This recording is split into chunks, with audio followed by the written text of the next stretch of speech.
Starts with our hero there. He woke up only that totally in a different place. He then, confused, ends up seeing in front of him a guy who he called for him, but at this moment, he wonders if he was not dead with a headache and with one eye here and there. He ends up realizing that this guy was too strange. Well, he ends up trying to understand what kind of class or race he was. But he ends up ignoring. Maybe that, but now confused.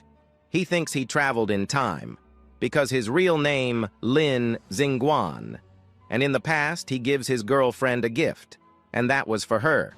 She then, with all pleasure, ends up taking only that. Upon opening, she is surprised because the gift that our Xingguan wanted to give her was a little mouse. Like the Mickey Mouse, she did not like it so much, throwing it aside. She curses him, calling him an idiot for having given something like that. But at the moment, we see him there laughing on the bench of so much happiness, only that at this moment she accidentally ended up giving a push in our protagonist, but the push was enough for him to advance a little forward, and he unfortunately ended up falling on the side of the road, but after almost a year without him, appeared on the channel. He appeared. This was our true Saman, who here appeared uncontrolled and ran towards him of our poet at the moment. He only observed the end getting close to him, being run over by the true Saman, a great honor, and still being sent to another world in the body of a guy named Ming Parasi. This was more than new, quite surprised for him to be in another world. But now he stays with the back pain, can see that he ended up falling from some floors quite high.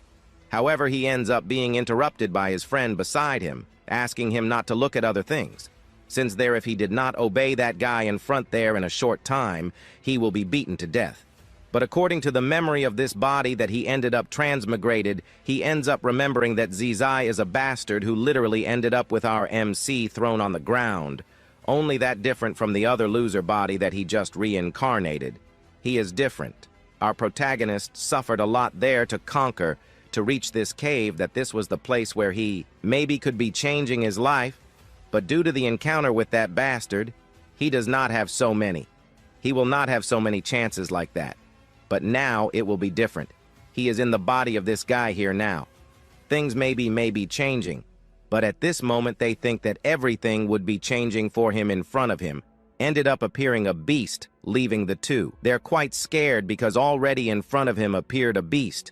This of disaster chaos of level 2 with their forces. The two do not have how to fight with this thing here. So if you fall into the hand against this beast in front of you, everyone will die, while there, they stayed to worry about it. Appears that thing that everyone here, I know that everyone wishes to hear a whistle. A whistle of the system appearing for our hero. The hero was in danger, so the system will be active now. The emotion collection system will be active, giving our protagonist new skills. It does not matter if there is someone beside you there with fear. It will be something new to our MC. Now that his trap was active, he just asks for the system skill collection to appear soon. So he ends up calling Chink Monkey his friend. He asks him to stay calm since he knows the weak points of this beast in front of him, but it was impossible, it was not possible to find its weak point. He points in the direction of the monster's legs. So in short, you need to hit the legs. Hitting, you can win. Then scared, his friend turns trembling in his direction and asks if really he was telling the truth. If he had lied, he would die at that moment. Then he again asks Skim Monkey if he ever lied to his face. He then understands at this moment. He activates his skill class of fire, then arises in his hand, and now he will be going with everything, and believes that Shangguai is not lying. And if he was lying, neither of them would be coming back alive. Now he asks for it to look at him. The monster then looks in his direction, only that ends up activating its skill too. Only that there was the opportunity. He saw opportunity, then put that hand forward. Well, he will hit the weak point that our protagonist told to hit. See, the power was quite big. The stove grew, but with so much expectation. It was not so much because the fire ended up not doing so much damage, just a little burn, leaving the bull quite irritated now. With our hero's friend ends up receiving the news from the system that the bull got irritated. There he activated C% of his power, but our protagonist at this moment sees there his opportunity.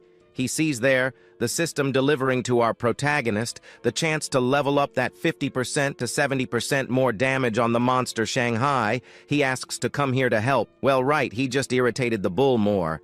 So it was all ugly for him, he needed help. Well, while our protagonist stayed in the background watching, he saw more things appearing. His friend was scared, so ends up the percentage kind of gigantic more to our hero. But he says he will not be helping his friend, no. He will have to be dealing with this monster alone there. He will be watching from the background. He just asks to give another punch, since the previous punch he gave was just a serious injury. He gave inside the leg. Well, he needed to give another, so now he will then believe in our hero again, and will be giving another punch. The bull then prepares. He gives the paw back and jumps.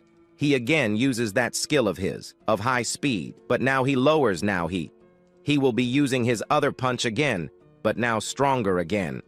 Calling for Rangar, he asks him not to deceive. If he deceived, it was the end for both the punch, then ends up fitting again, at that point where he hit before. But again, it didn't even leave a scratch on the monster. The monster became more and more irritated. Now the beast, releasing smoke from its nose, was prepared, desperate. He calls for Changguan. He runs towards him. He asks for help. He now will be dying if he didn't have help. And now this time he really screwed. He and the two here very likely to die, if they don't do a single thing. But no need to worry, because our protagonist was already prepared, and at this moment the system then appears, interrupting all that cliché that was happening there. It shows C, the Chaos Beast of Bull Demon. P, Panic reached the anger level of 80%, well-needed dia already. His friend, on the contrary, already managed to reach 65 of fear and pure. Well, our protagonist, who then ate a banana, remember this banana. He ends up asking himself about this, 65, he wanted much more. But ignoring maybe the negative part of his friend, he in the end had a great reaction. Since our little bull, there ended up having an increase of 30% in his attribute points there. This only at once, only that. There remembers that banana, he takes it in hand. And guess, he throws in the direction where that, I don't know. But in that random direction that he has the banana, we see there our MC's friend running from the bull. The bull runs like steam towards him, but he didn't see the banana and ends up kind of slipping on the banana while he was falling from the banana. He wondered what the hell the reasons had a banana in the cave, but it was no use anymore. The bull was already close to him, and he very likely was going to die, because in front of him there he saw the bull running at more than 1,000 towards him, while there the bull ran towards him. We observed there the system commenting that Toro managed to reach 85% rage, but on the contrary, his friend reached 100% fear. Our protagonist now can gain some more talents there, and he is happy now that our men will not be able to protect our Skinner monk, and he asks that he no longer be afraid, since Daddy the monster here appeared to save our days. And at this moment, when he talks about it, he starts to walk towards his friend. Only at this moment, a shadow emerges from his feet. Something there started to appear behind our protagonist, that then ends up being demonstrated an ability of our hero. It is Overlord, while there that shadow starts to stick to our hero. He asks to increase the abilities of that. The system hears our hero now allowing this ability to stick to our like an armor that stuck to his hand. Then his body transforms into something else. The thing that managed to transform was a level C shadow armor. The thing was mass. This armor was an indestructible armor. An armor that allows his combat attributes to increase a lot. So now it was better to cut the shadow of ages, which meant that a sword could appear, and that appeared in his hand now. With the sword in hand, our protagonist approaches his friend, but his friend called Pingua, and he asked to save him soon, since who put him in all this conversation here was him. He wanted to be saved. So with that shadow sword, he ended up passing here in the direction of the bull. The bull that was approaching his friend ends up being sliced in half. The beast didn't even have a chance to survive, fallen on the ground. He trembles with fear, but in front of him he saw chopped pieces of meat falling beside him, perfectly cut into rounds there. That was really amazing. And this thing was actually good to use this sword to make these works of art there. After our Jingan ends up completely destroying the bull, he ends up gaining some rewards. One of them was even some significantly high increases in his new shadow abilities allowing his abilities that were pretty weak to become much more broken than they already are, and that was amazing to be able to collect emotions to increase his power and kill monsters also, offering rewards to increase his power that was more than perfect. He could be adding this more to his collections. Like he could be killing more monsters, right? To get more of those extra hacks, right? But at this moment, he is interrupted. He hears his name being called several times at this moment. He turns around as he turns. He ends up seeing his friend clinging to his leg, but he asks that he couldn't be so hasty, since Daddy here managed to tame the monster, and also managed to protect his good old friend. His friend even cried down there with so much happiness for being alive there, but right, they managed to kill a monster of very high disaster level. So what they expect is a good item. So they run towards the monsters that were fallen, but they find nothing.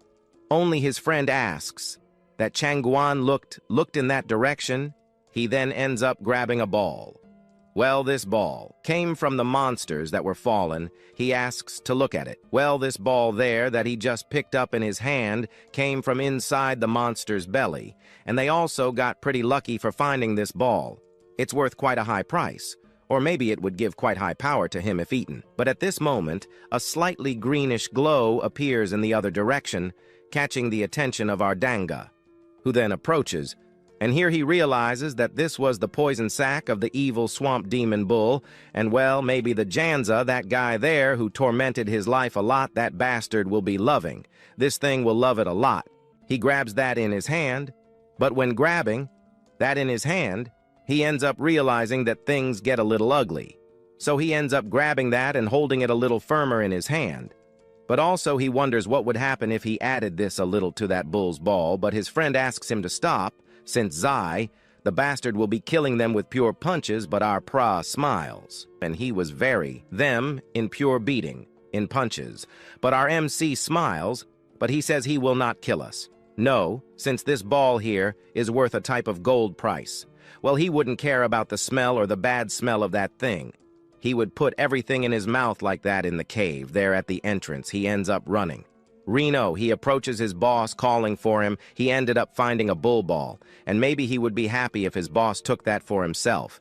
The boss was even shy to see that his weak henchman found something valuable. So right for having found something as valuable as this, he will be sparing our protagonist and his friend from a beating. Our hero thanks him for this opportunity. But at this moment, his boss was quite greedy. He was eager to put that ball with everything inside himself. So he eats that. At this moment, he laughs, because by eating that, he will be able to make his firepower reach a next stage, and with this, he will be able to become the third strongest in this world. In the background, a sycophant of a background character starts congratulating his boss and wishes him all the best. But this makes our protagonist too happy. Along with his friend, the two with a surprised face stay there in the background just laughing, commenting that this guy was a little crazy. He even ate all that without even realizing anything.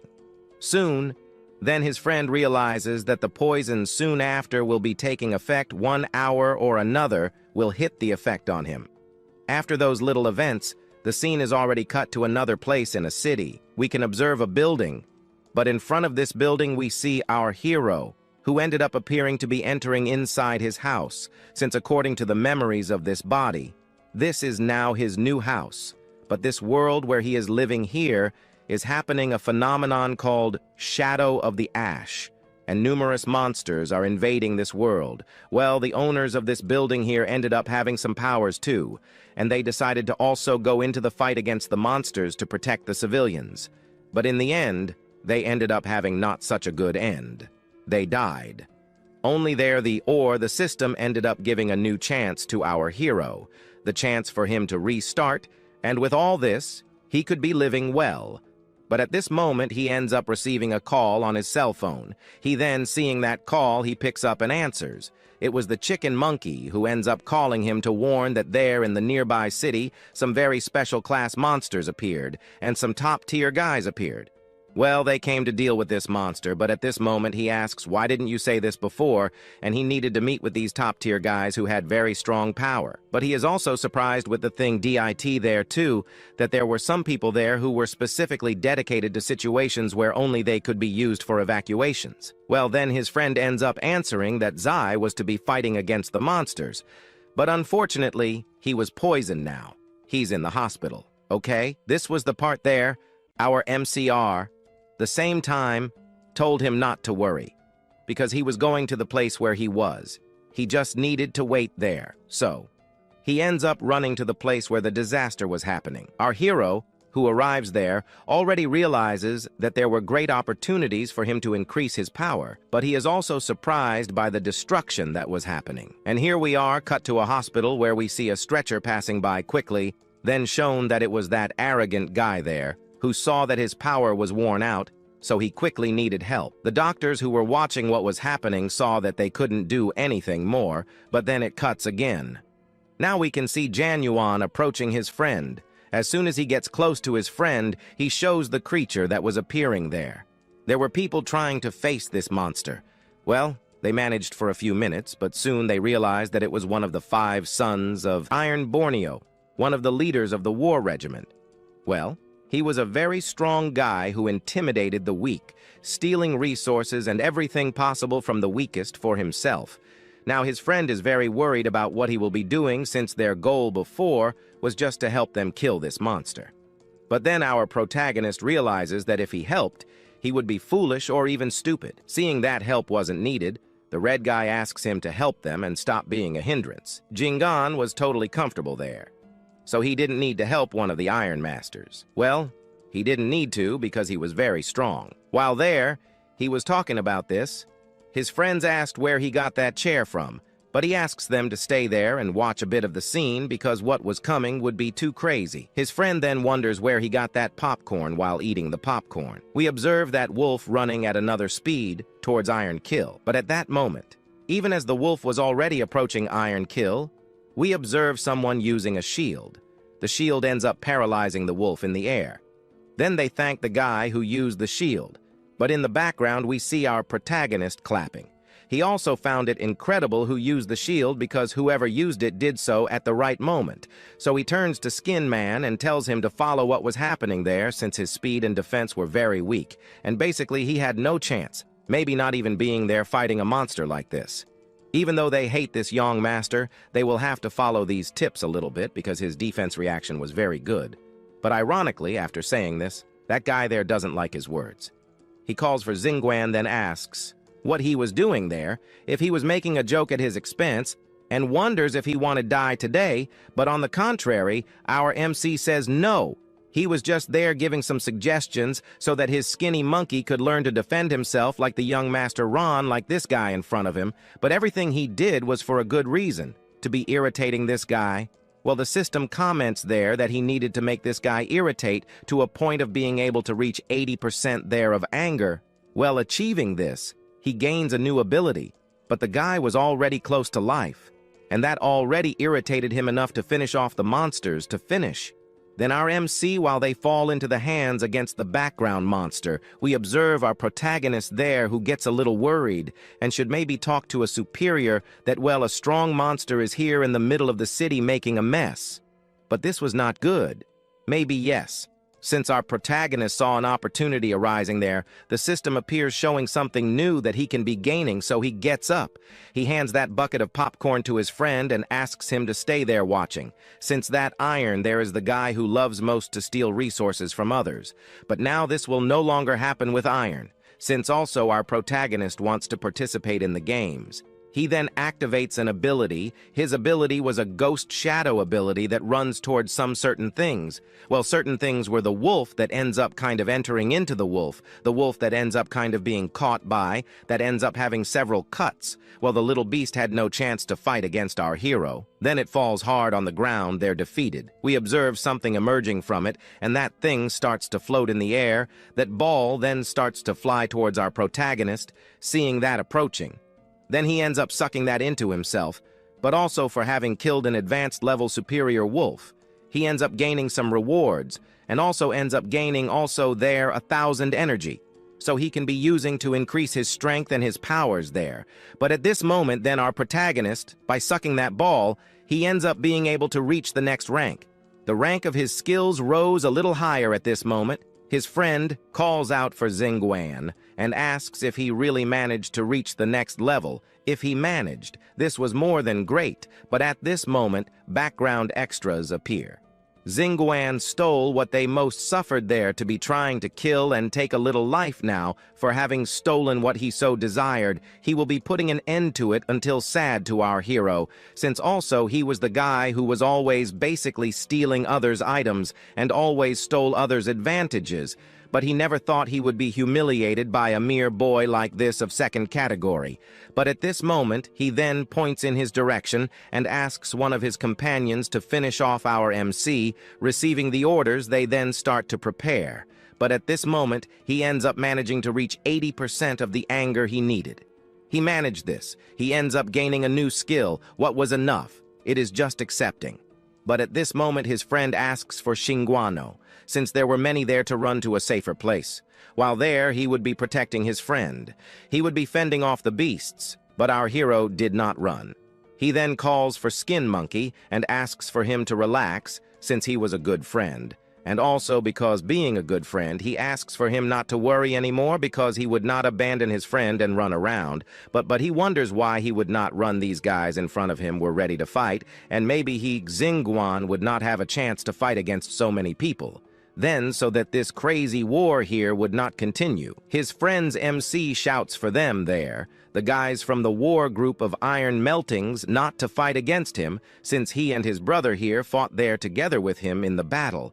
So because of this, he ends up kind of deciding to return to his resting place. So there is no reason to want to fight here. Also, he was not stupid to fight against a guy who is superior. Like him, Lin Xingguan was not so stupid, since fighting against someone who was on a higher level would be a stupidity more than dumb. Well, but at this moment, he ends up using his shadow ability. By using that ability, it ends up being upgraded to level B. It allows our protagonist to move at high speed at this moment. When he uses this ability, he grabs his friend's hand, who then gets surprised by this speed. But at this moment, he activates Escape Call, which allows him to activate some skills there that give a chance to run faster. There, balls arise in the air, allowing him to find a way to escape faster and much safer fleeing.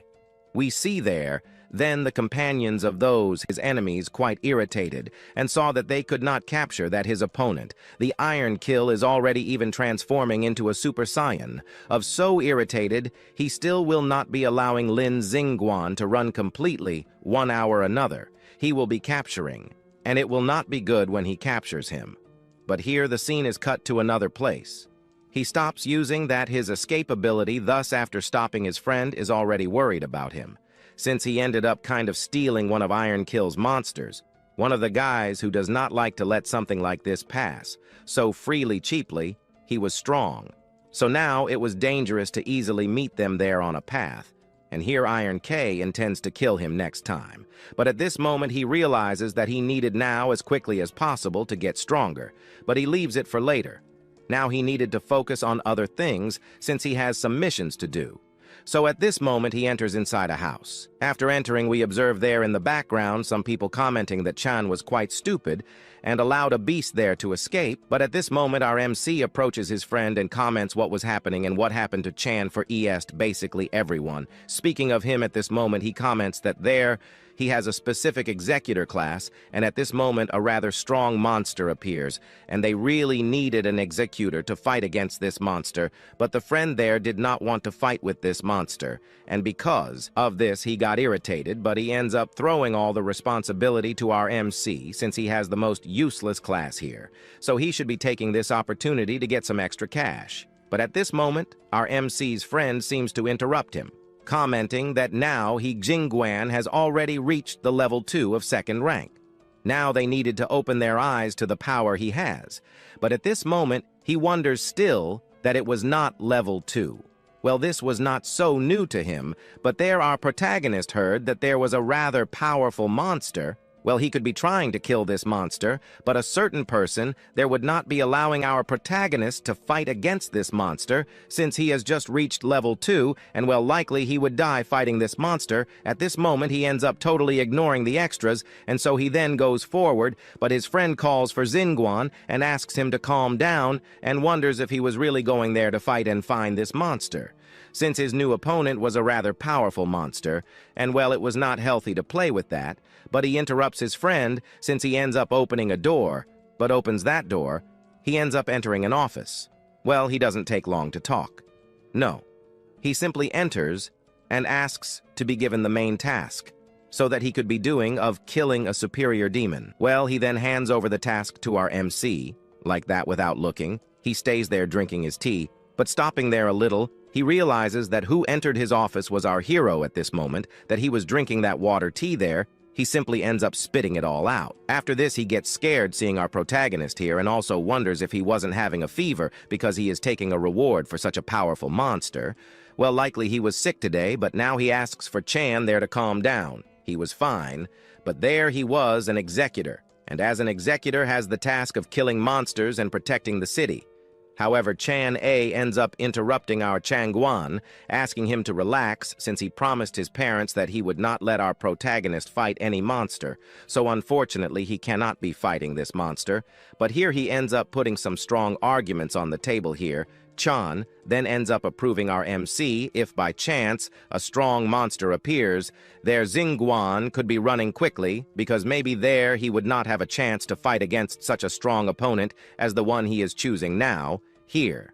And in front of such a good approval, our Xinguana's leaving closing the doors, he ends up feeling freer, happier to see that his performance was actually good. He ended up kind of using a little bit of his acting skill. There worked quite well. Now he aims to kill some strong little monsters. But now he asks his brother not to follow him to the abandoned factory, since he will be back soon with the good news that he is going to kill the monster. So his friend asks, will he really have the chance to fight that monster, and if he will really advance there? He then thanks him as he wakes up his friends, and they leave. We can see at night our protagonist at the abandoned factory, seeing there, he is surprised by the size of it, but at this moment he ends up asking himself, who is that one there that just appeared in front of him? That brunette who just appeared there ends up being surprised by some wolves appearing too. But at this moment, she pulls out a weapon from her system. At this moment here, we are introduced to her. She has a profession of firepower handler, but her class was 3rd class, better known as the Shadow Gunslinger, the most powerful. At this moment, those wolves then stop at nothing to attack her, but she also ends up shooting some bullets in their direction. The wolves that were about to get her end up being sliced and pinned down by these bullets that hit them. They are defeated, but others end up using their companions as shields to jump on her. But seeing the wolves coming at high speed towards her, she uses another ability that allows the more intelligent wolves to meet a tragic end. After killing these wolves, she ends up stopping a bit crouched, but here our MC in the background judges by her clothes that she must be a very chic person, but wondered why this adventurer was venturing here alone on a night like this. But this ability she has was quite convenient to be fighting against specific monsters like these. But our MC only sees opportunities again. He will let this beautiful lady go ahead and use her to clear his path, as we observe the corpses of the wolves defeated by her on the ground. Meanwhile, our hero here walked through these defeated monsters and people. He was happy.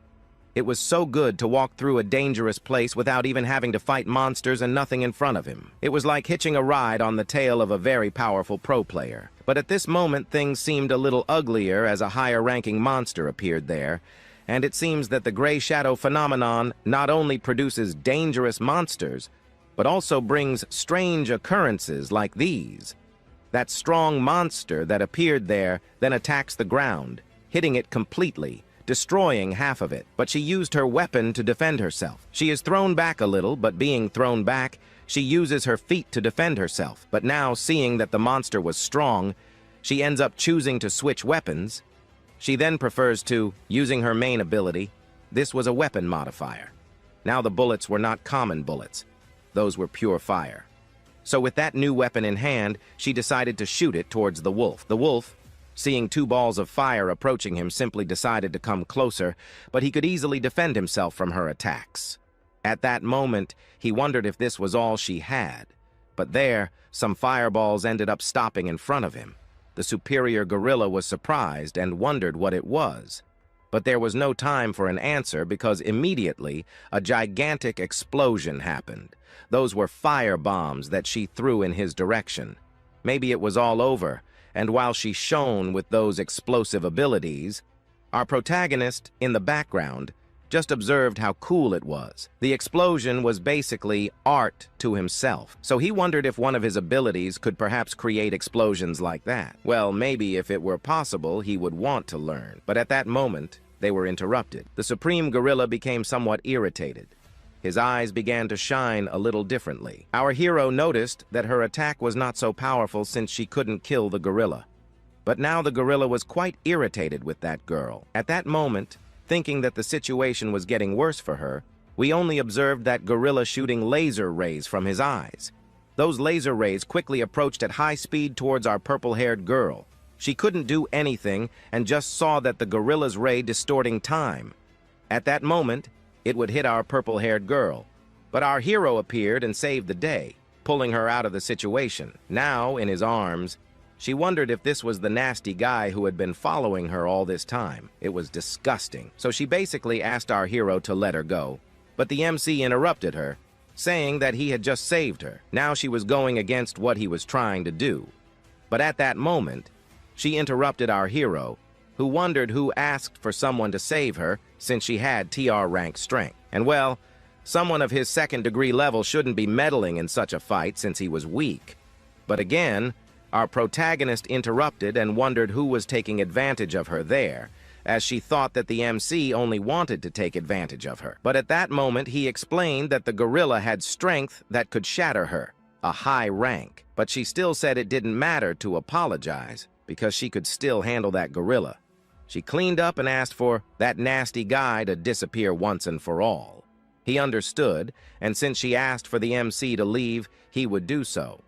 At that moment, he realized it was unfortunate to interfere in the fight, so now he would let things go badly for her, and he left. Then, as the system withdrew, it appeared commenting that Shenwan Xing's detected anger was only at 30%, but needed to reach 80% to gain a new ability. At this moment, he understood that he needed to stay in the background, irritating her. So he ended up grabbing the chair while she kept dodging the attacks from that gorilla. She was sweating but dodging, but at this moment our protagonist, with the chair on the ground, wondered if this was really the speed of someone with a level 3 class. Well, if that was the case, she was quite old. It was basically a unique opportunity to retire. She was already irritated by his words, so she turned to our hero and asked him to shut up. But then the system appeared again, commenting that her anger, which was at 30%, had risen to 50%. At this moment, she ended up paying a bit more attention to our hero. And because of that, the gorilla started running towards him, growling. She noticed his presence and then activated a new ability, throwing some mines on the ground. The mines were well placed, but even so, the gorilla managed to land a punch on her. However, this was enough for the gorilla to step on one of the mines on the ground. After stepping on those mines, we observed a rather potent shock affecting the gorilla. The gorilla was paralyzed by the shock. It didn't even move while the lightning took over it. Meanwhile, the monkey was writhing in pain. In the background, our protagonist, with his banana in hand, commented that the item had quite a bit of power and, well, that item was enough to hold the monkey for a few minutes. But he saw that if it weren't for this item, she would surely have been defeated already. She asked him to shut up, as at this moment no one had even asked for his opinion. After saying these nice words, she charged at that gorilla. The percentages kept increasing, but the gorilla that was still paralyzed by the shock was observed from another place. Our little purple one positioned herself perfectly in another direction and used her new weapon. But at this moment, the shock had just passed, and the gorilla managed to free itself from it. But it was too late. She already used a type of cannon weapon. That cannon weapon was enough to activate an attack skill. That yellowish-type beam went towards the gorilla. The gorilla, who was still standing there, ended up taking that damage directly. Blood came out of its forehead. It fell a little backward, but falling was still not its focus. So it used one of its feet to steady itself, now more irritated than ever. We see a small scratch on its face. Now irritated, it began to roar a bit louder than usual. She covered her ears due to the loudness while the gorilla came with all its power towards our little purple one. We observed our protagonist in the background with his last banana in hand, now throwing it behind him. He wondered if that was the most powerful attack that Lady had. Well, I think that even with all that power, it wasn't enough to even scratch that gorilla in front of her.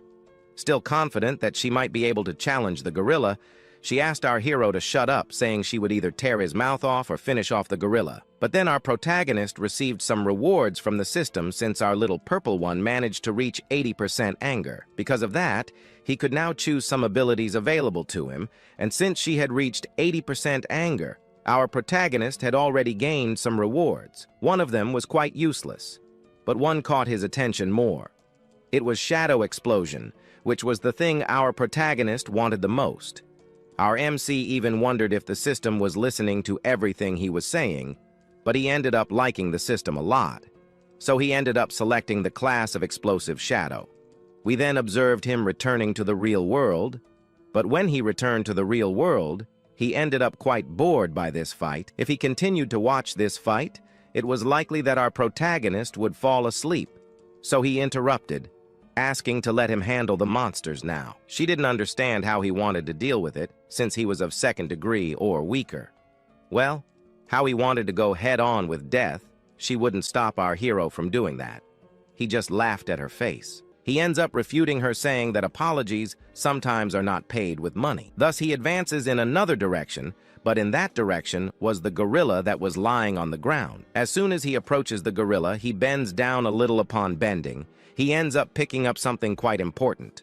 What he picked up was the gorilla's heart. For that he needed the gorilla's heart. It was to prove that he really killed the terrible high-level gorilla monkey here, and that would give him a lot of visibility from now on. And while he was thinking of withdrawing, he ended up observing in another direction. It was the gorilla's mouth. However, a ball came out of its mouth. The system detected the host managed to obtain a high-quality treasure. The item enhancement function was unlocked. Our Xingguan will be able to get a lot of these pearls. He just needs to kill strong beasts. But by achieving this, he ends up discovering that he will be able to level up his classes a lot, allowing his weak classes now to become the strongest things in this world in the future. And so what he has in his hand was extremely extraordinary. He could not even miss the opportunity to use it, so with that in hand, he ends up squeezing it quite firmly, and here it was worth going out in the middle of the night to get this thing. Well, this was the Shadow Mist Pearl that, well used, can be used as a deadly weapon against other workers who are basically undesirably trying to attack our hero. But at that moment we observe in the background that girl again.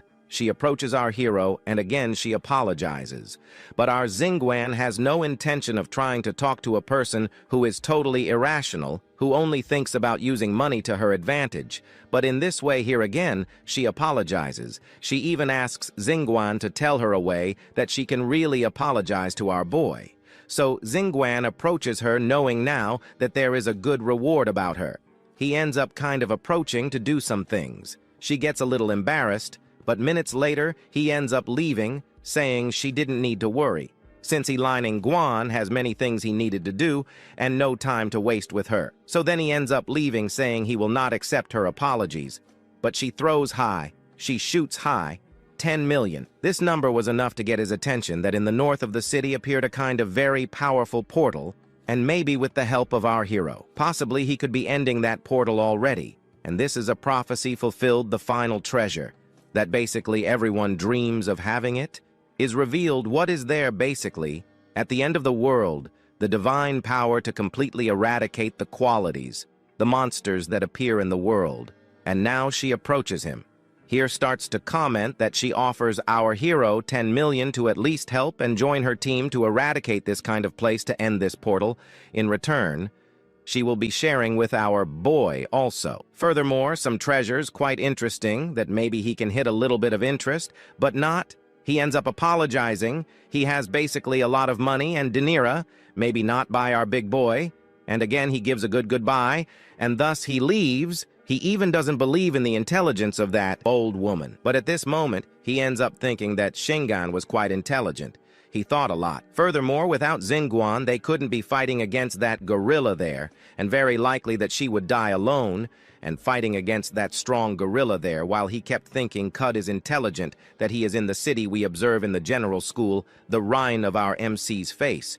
It's very likely that he is no longer alive. Ross, perhaps he ran home and hid in bed, but at this moment we observe our MC's friend still defending him, saying that Li Xinguan would not be going home, and very likely that he will be back soon, and will be showing them the truth that they don't like to see, that our boy is now the strongest that everyone here. And then, if he didn't go home, very likely that he in the abandoned factory went there. He is already dead, but another one that Lingen just appeared behind, and he then apologizes for disappointing him, since he ended up taking a while. And moreover, he didn't die. He is alive here walking around. We see him approaching them to be discussing some important things. And our story will continue then, with Xuan. At this moment, he appeared just to say some things that weren't so important. One of these things was that he managed to kill the level devil monkey there. But however, as soon as he talks about it, we see the two in the background, the group of figures disbelieving our Xuan, since also, if he killed that level demon gorilla monkey, there he would be on his knees in front of him now at the moment. But this wasn't possible since that beast there was of a level more than superior than him. He was just a loser known by everyone, and the other even was willing to become his grandson. But since that was what they wanted, then our Xinguan takes the gorilla monkey's heart out of the system, and after showing it, he asks his children and grandchildren to come here and kneel for the conquest of their beautiful old man.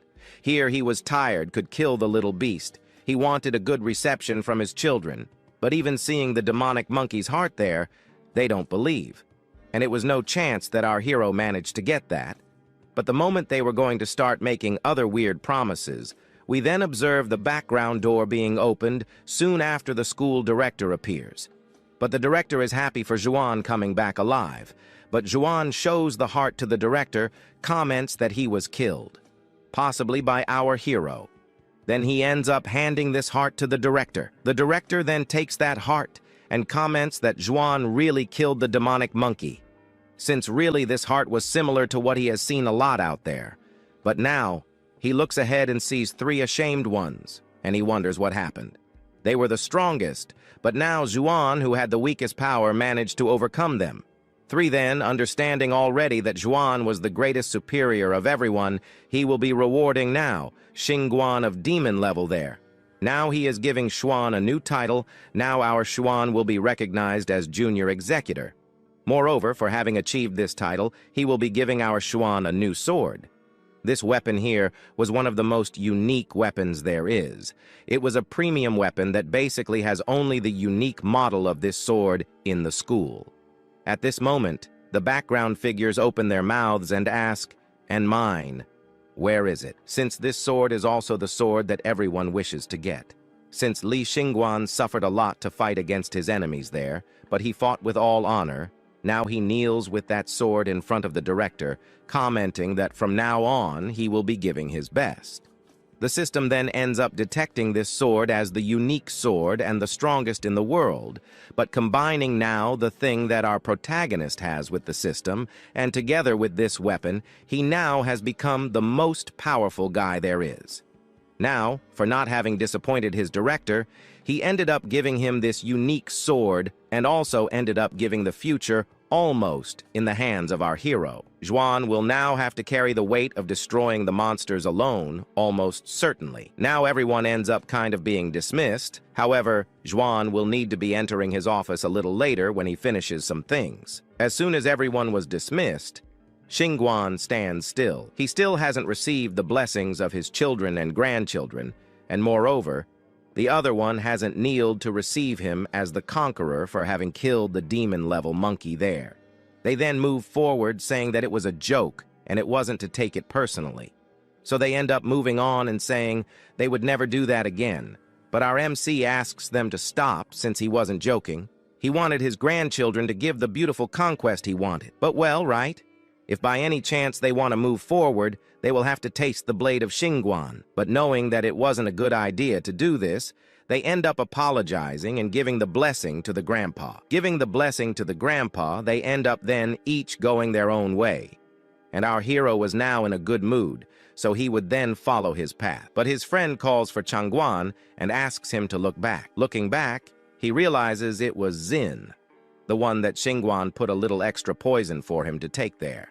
His friend, soon scared, wonders if they should do something since they came here for revenge for having done that thing to them back in that raid. But he said to relax. He wasn't afraid of anyone anymore. Then, after a long time, Xingguan asks him, how was the taste of that bull's ball there, since he ended up putting a little bit of poison in it. The guy who ate that bull's ball wonders if our protagonist, he put the poison in that, but soon after asking about it, he can't stand it. What poison? He didn't know that that thing was poisonous, only that it was to evolve his fire talent. Then he approaches our Xingguano to stop lying, since that was the thing he did, and now he will regret it. Now he ends up calling our Xuan for a duel. A duel was something they could settle with their fists. By agreeing to want to fight against his boss in a duel, we see the two smiling there, thinking that the trash would die quickly at the hands of his boss, even though he had a little strength, not enough to beat his boss yet. But after that hard battle, the Shingan became an arrogant guy, but this Li Sai there will teach him a good lesson. So they end up agreeing to enter the challenge. The two then end up punching each other, quickly, easily knocking that Linan down to the ground. The two in the background see the happiness there for seeing that this Linan was defeated. They were also rooting for this guy's defeat, so it was fair. Well, he just ended up playing with those things. Now old Cha was looking for him. Then in the background, we observe the guy there, their boss, totally knocked out and asking the two to take him to a hospital. So the scene cuts to another place. Then he shows Zhuan something that only possibly high-ranking people could be seeing. But since he managed to kill the demonic monkey, he now has permission to see it. Thus, we are shown a map of the Furnace City. This was basically the ghost tomb, where there was possibly a new occupation of new enemies, quite perilous. Yes, this was the place mentioned by such a young man around, that there was an ancient tomb outside the city that, however, was corrupted by the ashes known now as the ghost tomb. But Xingguano then tries to ask himself if he really remembers how his parents died. He then approaches Shingan. But my parents weren't the ones killed fighting against the monsters to protect the citizens? Well, this was a story invented by the officials to protect our Xingguano since the boy was too young to understand the full story. So in understanding this story here, possibly his parents could be alive at the moment since after he was sent to a battlefield to collect information, they ended up returning to, but however, they were going to cremate them. However, after a long time cremating, they realized that no ashes were left of them. This was not how ashes were supposed to be left from something that was alive, and nothing was left of them, and this was not common for anyone. But even if it were false, there were still some traces, like some explanations that these bodies were created by the divine power of the prophetic book. So in other words, possibly his parents would be alive, not dead. So although these two people were not found in their true place, possibly they might be alive somewhere out there, living life peacefully. So thinking there, he ends up thinking that his father and mother just went out to buy cigarettes. You can bet they won't be back anytime soon. However, it is still possible he can find them. Really, he will allow him to be able to be investigating this case, and if by chance he manages to be finding his relatives, then right, he ends up saying that he could do that. But it was very dangerous, because the world out there, he could be maybe going to another world.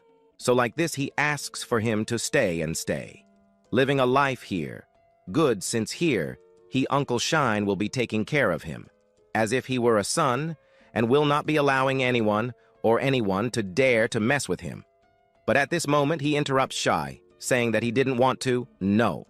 He wanted to be finding his parents, and he would find any way to find them. Anyway, Uncle Shai understands then his choices, and he will be basically making his best choice. So he chose to want to search for his parents. Then he ends up allowing Xuan to run in another direction to go after them. Moreover, he asks for him not to strain himself so much. Leaving there, then, we see him happy. He is also surprised, put his glasses on his eyes. He is happy to know that he raised his children well, but now he will be using him for his good. He will be making him his best guy of his army. but about some ideas about the original owner of this color. Here he understands that by day, this mountain there are not so many dangerous snows around. But what he is more surprised was this thing here, that he could store his swords as much as he wanted. That was interesting, but Shingon was not interested in this, since here he was interested in the hunting of the monsters behind. Then a shadow appears that here, then is happy about this. But soon after, already appear two gaseous, that they too go on top of Jingwanas. Shingon moves back a bit, but also here he is quite interested in these tombs around here, since at this moment we see that some female ghosts appeared only, that here he wonders if this place was a kind of place where the wives of the K and of the Emperor, and it would not be so interesting to fight against these girls so beautiful, but unfortunately, they will have to end. The fun goes against them, and they then end up kind of realizing that their end here would be now, already, since he needed to find a certain place quickly. Then he ends up launching some attacks there at that girl who was in front of him, cutting her into several pieces, but one ended up being defeated, only that there was still another and she will be the next. So he approaches her and lands a punch charged with his power. So getting close to her, he lands that on her, but quickly he grabs her hair. Grabbing the hair, we see Xingguang behind her now, but behind our Xingguan lands his knees on her columns. Well, he needed to find then the entrance to the tomb, and he needed to find this as quickly as possible, and so then he follows the path, but he was still holding that ghost that he ended up catching before they follow to the entrance of the tomb, but since he arrived, he doesn't want her anymore, throwing her to the ground. He thanks her for having guided him there until the entrance of the tomb. But now he does not want more of her, so he will be discarding her for the moment his sword pierces her, cutting off the stump of the girl, walking through these labyrinths. We observe someone commenting that this place possibly was much more dangerous than fighting against that demon-level gorilla monkey. And well, they should be very careful in here. Meanwhile, he was still walking through this place as he walked. He heard a certain fifth young man that there were 3 paths and which one they should be following at this moment.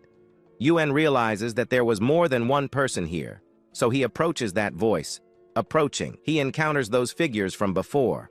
From Iron F, from Iron Kill there, that powerful guy that everyone was afraid of before, but now he points in the direction of Xingguan and wonders if he wasn't overdoing it.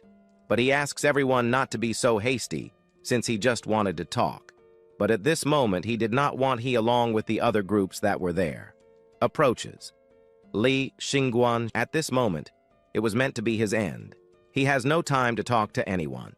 He asks them to relax, since it would be unfair to fight against him.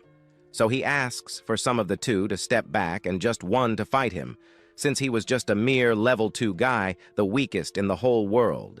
So he asks for a duel to be accepted. He just wanted to duel with him, to know which of the 2 could come out alive. And besides, he alone would not lose to a weakling. Like him, he thinks Xingguan was too much of a trash, and he was trying to show off, so he will be accepting the challenge proposal from our MC, and now he asks everyone to leave, because now he himself will be dealing with this trash in front of him. While running towards him, Zuan was very happy to see that he fell easily into his tricks. But at this moment, when he was approaching, he asked him to get ready, otherwise he would die. But at this moment, when he gets ready to attack him, he used that sword he got from our Uncle Chan. Before that sword quickly defended that punch from the background character now stopped. He is open-mouthed. He sees that he really managed to stop one of his most powerful punches. But Xingguan simply asks him to continue because this was just luck. Luck was luck. So it has nothing to do with the fight. So understanding that he needed to finish him off, he already uses his maximum power enough to already finish off this. Such Xingguanas. He was interrupted by that one before our purple one who asks this Mr. Tai here to stop once and for all. Stopping, they turn in her direction, and at a moment wonders why Yanqin was here. What happened to her? But in the background, we observe Xingguana, who just realizes that this background character has some kind of family tie with this person who just appeared, so realizing that this background character was no longer paying attention to the fight. He simply gives a jab punch in the face of the character, who quickly takes the hit. This attack did not count, since it was a surprise attack, and when he wakes up, you can expect that most likely that he will end this joke only here. our protagonist realizing that he is really going to do it. He then takes his foot and puts it in the forward direction, the forward where the extra was his foot.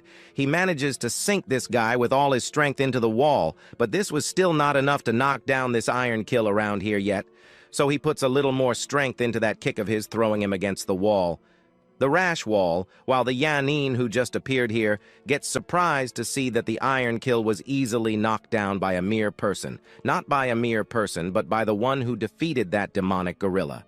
Before now that fell, he continues to speak Al-He, that she asked him to stop. Fortunately, she did not tell our Shingon to stop to the moon. And moreover, even if she asked him to stop, he should stop a fight like this. I don't think so, because he wanted to end his race anyway, but in the background, we only see her just thinking that our protagonist didn't even have a bit of shame.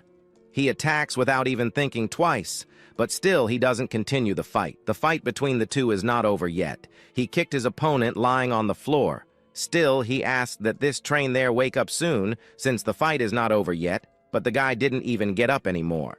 He just felt pain and maybe asked for help. S, who also before said he would be killing our Shinguano, now wanted to know the answer, if he really would do this.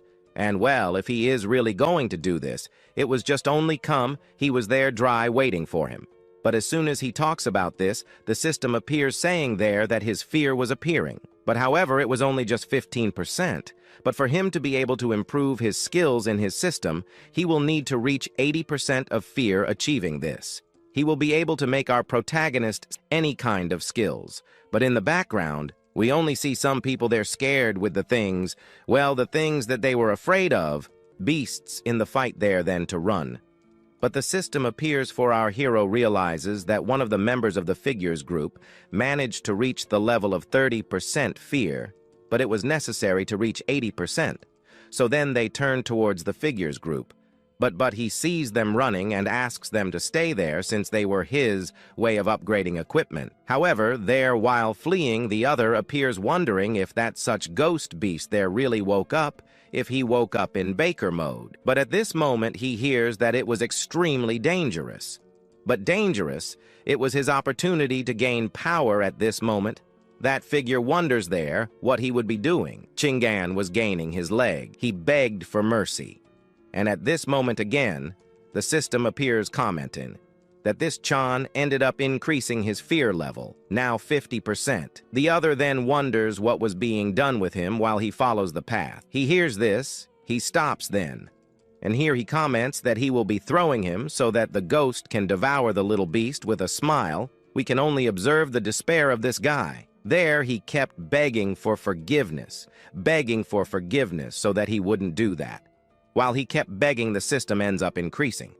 Now, there he ended up reaching 60%, but 60 was little ends up in the end, increasing to 70. But still, it wasn't enough for Qinghua to stop there. He arrives at the room where the Ghost King was there. He hears a noise coming from inside a box. Well, after a while it stops, but starts again. The box already starts to tremble minutes later because a kind of light emerges from it. It ends up being opened, and in front of him appears a gigantic skeleton. Our hero is underneath that. But the figure that was caught there by our Zuan ends up kind of screaming for him to help get out there since he didn't want to die. His fear ended up increasing in the end to 80%. While there, he kept begging for someone to help. There, we observe the pink-haired one appearing, saying that this was forbidden to do, let someone die there so easily, so she would stay there fighting against this Ghost King while she ran off to seek help at this moment that talks about this. The Ghost King raises his hand to attack her, she realizes this, then pulls out her cannon, and in the end it doesn't take long. She uses it. The fire cannon ends up hitting the Ghost King, but this wasn't enough to stop the Ghost King. He didn't even feel a scratch from that attack next. Now it was the Ghost King's turn in his hand. He ends up kind of putting a type of energy there. That energy ends up in the end becoming a sword. Now with that sword in hand, he prepares himself to attack her. She also prepares because there next we observe the ground cracking, the cut almost hitting her. But she ended up dodging in the end, but the Ghost King didn't stop there. He then continued to attack her, and she also used her cannon to defend herself from the Ghost King. But still, the Ghost King didn't give a step back. At this moment, he stops, because now he already wanted to test his last and best skill. He prepares, there, a specific skill of his sword. Minutes later, a hurricane ends up emerging. They're going towards the pink-haired one completely there, that sword hurricane, that Ghost King. Well, the story for that one doesn't end at this moment because Rodero didn't allow it, since here that Death Knight grabs that sword of his and almost pierces her. But at this moment, she uses that weapon shield of hers there to defend herself from his attack quickly. That attack doesn't pierce her and instead ends up being stopped by her defense. But from the background, we observe that Li Xiangyang was surprised to see that she would be a very strong person covering her defense. So he throws that guy who was grabbing the leg back, and well, Li Xiangyang is a man of his word and also doesn't like to owe favors to anyone. So he will be saving that one from there at this moment. He only calls for the Phantom King, but even so, the girl was on the ground. But fallen on the ground, she looks at our protagonist approaching. Lin Qinggan was her opponent, and this Phantom King should not attack anyone else but him. We observe that Lin Qinggan used some clones that end up confusing the Phantom King, but to defeat him, he uses his aura to destroy those clones of Li Xiangyang. However, he was looking for the real clone, and at this moment, he finds one. He then throws in its direction a bolt that ends up piercing it, but we discover that this wasn't the real Li Xiangyang because our real Li Xiangyang was already on the other side there, just preparing to finish off this Phantom King. At this moment, he ends up pulling out one of his daggers from his system and asks the system to give a grade to that weapon to make it a shadow weapon. So the blade ends up being upgraded to a higher class, and so when upgrading that thing, our protagonist ends up unlocking a new thing. A new ability like the critical hit of that, which ends up increasing to 10%.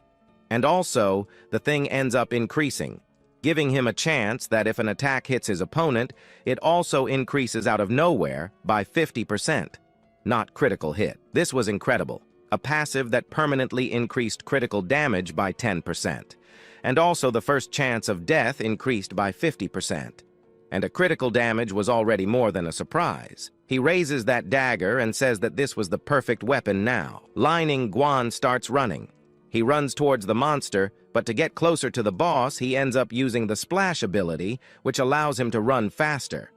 However, he also uses those clones of his that were used there just to distract that beast, and it worked since the monster got distracted there by that monster, and as soon as he did that, he already appears right behind the Phantom King. At this moment, with his sword in hand, he ends up grabbing that and piercing that monster's skull, also managing to defeat him. He then pulled back, and at that moment when he pulled that sword back, we observe the system appearing there saying that the Phantom King's death was confirmed. There in front of him, we observe that ghost falling, and then the system gives some to our prota, earning him 2,000 energy points and also 200 points stored in the system.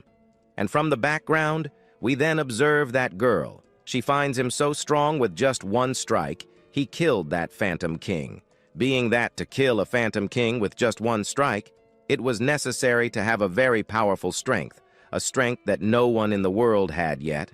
And how did this become possible? And she also wonders what kind of boy he was. That musclehead fallen on the ground still wonders how it was possible the Phantom King ended up being defeated, and where did he manage to get this kind of power? But Li Xiangyang ignores that musclehead fallen on the ground. So then he approaches the drop of B, and then he wonders what would be happening if he took what was left inside of B. He ends up finding a small knife and also a talisman. The talisman, he kind of got it to use against the ghost. What he can do is make the ghost that was used with that talisman be sealed for a few minutes, its movement slowed. But this, which he was holding, was as said in a prophecy, but this Ghost King was powerful. But why did the Ghost King die and not leave behind even a good drop? However, we see that big guy there still getting up and running towards the Ghost King. Well, this big guy just wanted to take the opportunity. He saw that our protagonist was managing to get a little drop by defeating this monster, and he wanted to take advantage of it. Li Xiangyang tries to stop him, but it doesn't help. But while they were there rummaging through the body of the Ghost King, we observe a soul coming out of the Ghost King's mouth. Well, that thing, he ends up seeing it, and then he ends up grabbing it, thinking that this was the best thing he had already gotten. Li Xiangyang isn't the only one who could be the strongest, but the girl in the background asks Tancha to throw away what he was holding because what he was holding was not a good thing. What he was holding was basically the soul of the Ghost King. And we also observe there that if that residual soul managed to take control of a body or control anything, it could turn into a monster, like a very powerful monster that could destroy the entire area. But the guy ignores it, saying that, well, that was power, and power for him was the thing he was craving at the moment. And well, right, for sure, he wasn't going to throw that away. Tan Chen wasn't going to miss that opportunity. Ti Chen takes that thing he had in hand and puts it all in his mouth. Now that all of that went into his mouth, we see our protagonist and that girl quite surprised to see that soon after, that guy Chan turned into a monster. A monster that managed to surpass all the ugliness of the world. At that moment, Li Xiangyang asks her to move back, because now he will have to be finishing off another monster's life. The monster with the boar face starts walking towards Lingguan. He called for Li Xiangyang, and now he will have his revenge. We see that he ended up grabbing the head of that skeleton that our Lin Ningguan defeated, but when grabbing that head of that skeleton, he throws it in Li Xiangyang's direction. Li Xiangyang simply then sees that thing approaching, and well, he defends himself by jumping back. Now that he found an opportunity to run, he asks that girl to run in that direction. Running, we observe our protagonist staying behind. He would stay behind just here to finish off this monster's race. And also, he wanted to find out, since she and he consumed the Ghost King's hand, he wanted to know if this new monster here was stronger than the Ghost King, and if it lets go of that girl's hand, now you have become a monster. And as he was a hunter, his goal was to hunt monsters, and the monster was now in front of us, and now he will have to be eliminating it. But the monster wastes no time. The monster already activates his Basara mode. After activating his Basara mode, he runs towards Li Xiangyang, saying that here will be his end and his tomb. But Li Xiangyang doesn't even move here. He just said that he could come at him. But at this moment, the girl asks him to move, because that move there was Tenian's strongest move. But to defend against that move, Lin Xingan only uses a few clones. But Chan Xian uses his most powerful move, and here we see that Lin Xingan managed dodge any strike from that creature, but behind, we observe a Li Xiangyang behind Liken. He just takes advantage of his underlings below to manage to attract the monster's attention, while from behind he would do something. But that girl watching the whole scene wouldn't let it slide. She then ends up pulling out her weapon with the goal of saving our Lin Xingan here, because letting our Lin Xingan die here would be too sad. But at this moment, we observe those Liching, Guan's clones that were there, basically drawing its attention. However, that Linne there ends up already attacking a clone he thought was the real one. But at this moment, we observe our protagonist using the thing, and now was the time to be using something he got earlier. He grabs it, but at this moment he ends up taking that thing and putting it on that boar. This thing he put on it was something that will prevent it from moving. The creature, after being caught by that thing, can no longer move. Immobilized, it wonders what happened to it, or why it can't move. At this moment, it calls Paul Chingan and calls him a worthless guy, but he laughs in its face, saying that he was just an ordinary person, and as far as he knows, up until now, he was never even a despised person to anyone. The ghost sealing nail now makes Dupo understand that Xinguana didn't have a chance.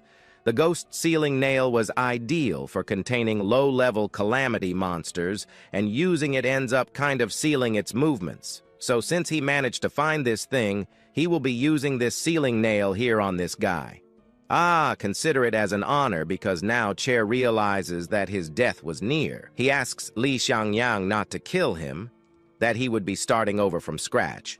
But at this moment, it's no longer any use, and also, he would never even let this Chen live, as he was also a despicable guy who always stole things from others. And now, he asks for this thing to die soon, but at this moment, she realizes that the ghost's soul was still corrupting, and if that continued, it could become a calamity that could cause a lot of destruction.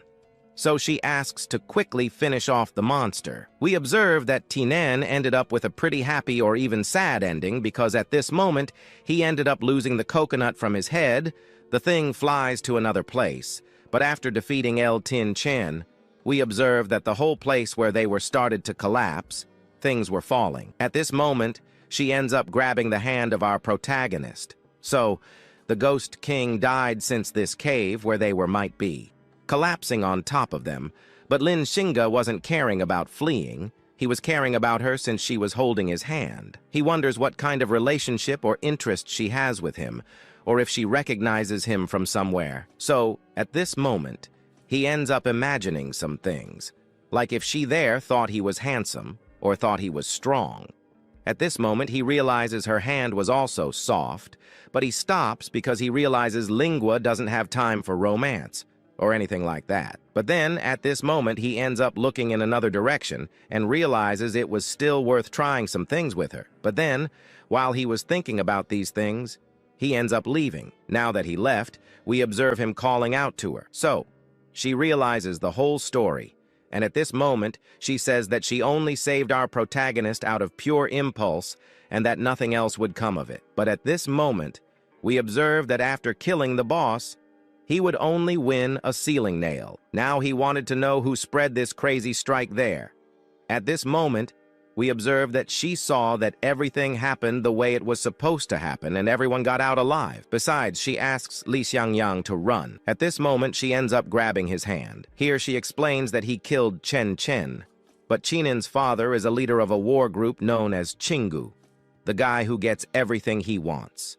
However, he gets everything he wants in the mode of sponsorships. What it means that he has a good monopoly of power in the world, but also, this was one of the first groups to be created in this world. However, the leader Tinem is known more also as a guy who has an extremely powerful fist.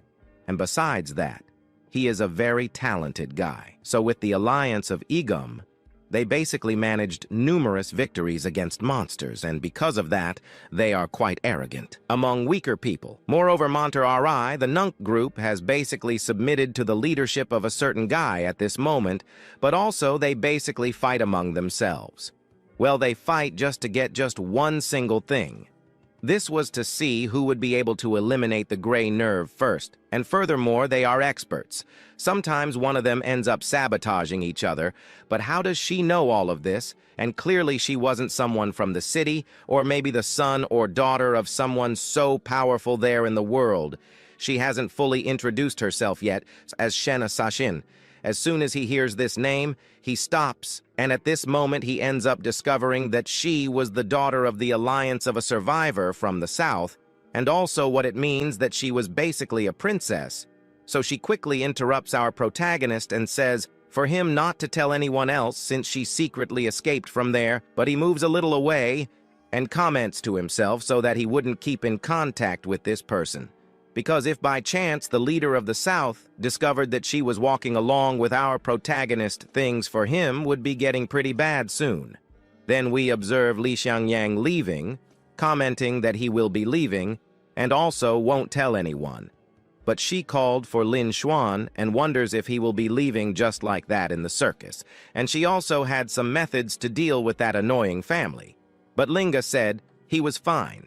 He himself would be dealing with that family. He would be discovering methods to deal with that. The scene then changes to the city in his room. We observe Lin Xuan holding in his hand the legendary prophecy relief that has been sealed for 10 years, and he also only hides the supreme truth of the day of reincarnation, that he reincarnated in this world, and also of that poisonous nerve that invaded his blue planet, but also it contains a very powerful power. It can give him many good things in life. So knowing that he can gain hacks, he will then use the hacks to his advantage in his dimension. We observe some things in front of him. We observe that those were the professions he could be gaining. He spins it and ends up getting a profession. This new profession is known as the second profession. The system asks him to choose his second profession, identification with his mind, which is too imaginary. Of course, he will choose the profession that can turn imagination into reality. He chooses the painter. And as soon as he chooses that class, we observe the system delivering it to him. He now has the second class, the painter class. But as soon as he gets that class, we observe that the level has already been synchronized with the level he already has, which means that this body here was more than because he can also gain new skills. The skills can already be coming from the same level he already has, but he should also be careful with people. This was a second skill in the whole world. No one has this, and he can't be messing with anyone about it. And at this moment he discovers that he can only be using this skill against undead. Only they can know about this skill of his. But at this moment when he chooses this skill, he ends up receiving a call. This was from that friend of his. We observed that his friend was in trouble since they're at his school. It was being attacked by that guy from that family he ended up killing. Well, he said that the guys came here just to take revenge and asked him to come to the school right away at this moment. Leaning Guan asks him to relax, because our monster from here will be leaving from there. He will be arriving at school, just as said. He goes as soon as he arrives at school. We observe then people looking in the direction of the language and says that it is over. But at this moment we observe that that director from before was already talking with that guy there, the father of that our Tan. At this moment we observe that that guy was angry at our hero since he killed his son, and he could not protect that boy forever. One way or another, he will get that guy. And also the last time he sank a group completely, there killed everyone out of sheer arrogance, and last time he let it slide. But now he will not tolerate any more what he says, since he came here where he was caused trouble and even said he would send Li Xiangyang to another dimension. But before the fight begins to happen, we observe someone saying that Chinen absorbed the rest of the Ghost King's souls and turned into a complete monster, and also what would happen if by chance he had left that guy alive. He would kill humans. If that was what he wanted, he should have stopped him before. But if this rumor leaked to the world that the son of a commander here turned into a monster and started killing humans, things for him would not go well. He then turns irritated. But even if his son had turned into a monster, he himself wanted to deal with him personally. He has no right to do so. Li Xiangyang, and now he wants to take revenge on his son. So we observe there that he would do something, but at this moment we observe the system also doing something. This was showing that he was getting angry, but to get angry so that he could gain hack, he needed to get to 80%. But at this moment, he is interrupted by this guy, here saying that he could no longer proceed with this, because if he by chance attacked him, our Lin Chingan, he would start a clan war. And everything here was already resolved, until Li Xiangyang asked the old Shin to calm down. Things were happening between our protagonist and the Tai family, and he should handle this alone at this moment. We observe Shai interrupting him, saying that now he should not be playing hero, but this does not help at all. Right? That Li Xiangyang gets close to our Tingo and comments that it was he who killed his son. Then he asks him to come at him. He ended up at this moment here calling this old man there for a duel in the background. We observe the extras not believing what they just heard. Lin Xuan, one of the weakest boys, was wanting to start a war against a more powerful guy. He was Tingo, the strongest guy in the world. Practically Li Xiangyang would get beaten there. But well, right, this should be about the rules of Linglan. But before everything could start, he takes something and starts talking about some things about Chingu that here should be distributed to the public. Also, this is about Chingu, recently kind of having an affair with a widow Huang out there.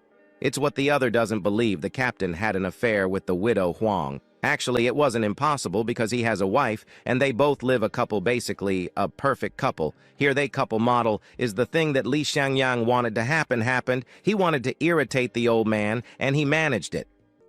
He asks him to shut up and stop talking nonsense. He could shut up there, but he still can't. Because we observed that this guy only managed to reach 70% of anger but needed just 10 more. So he continues saying that it wasn't just that. He had more dirt to reveal to the world. This so-called Tingo was basically having some weird hobbies, one of which was roaming around dark cities to meet a certain pig and having a pretty crazy romance with that little piggy. Now, sleeping with the pig was already more than enough to have heard today. Sleeping with the pig, I don't know. One has to have a twisted taste for that, but I don't know, right? Sleeping, that was more than weird. He asks if that wasn't wonderful. Tengu had his wonderful robots but didn't want to reveal them to everyone. But there was no need to worry because Lin Zhenguan would be doing this favor for him. So, that extra character he sent Jeff before, maybe, I don't know, could be a son of those pigs. But this irritates this guy a lot. He then activated one of his abilities. This was the Warrior of the Fist, but we also observed that this guy managed to reach 90% anger. As expected, however, we observed that he also activated that ability of his, and in front of him appeared a tiger aura.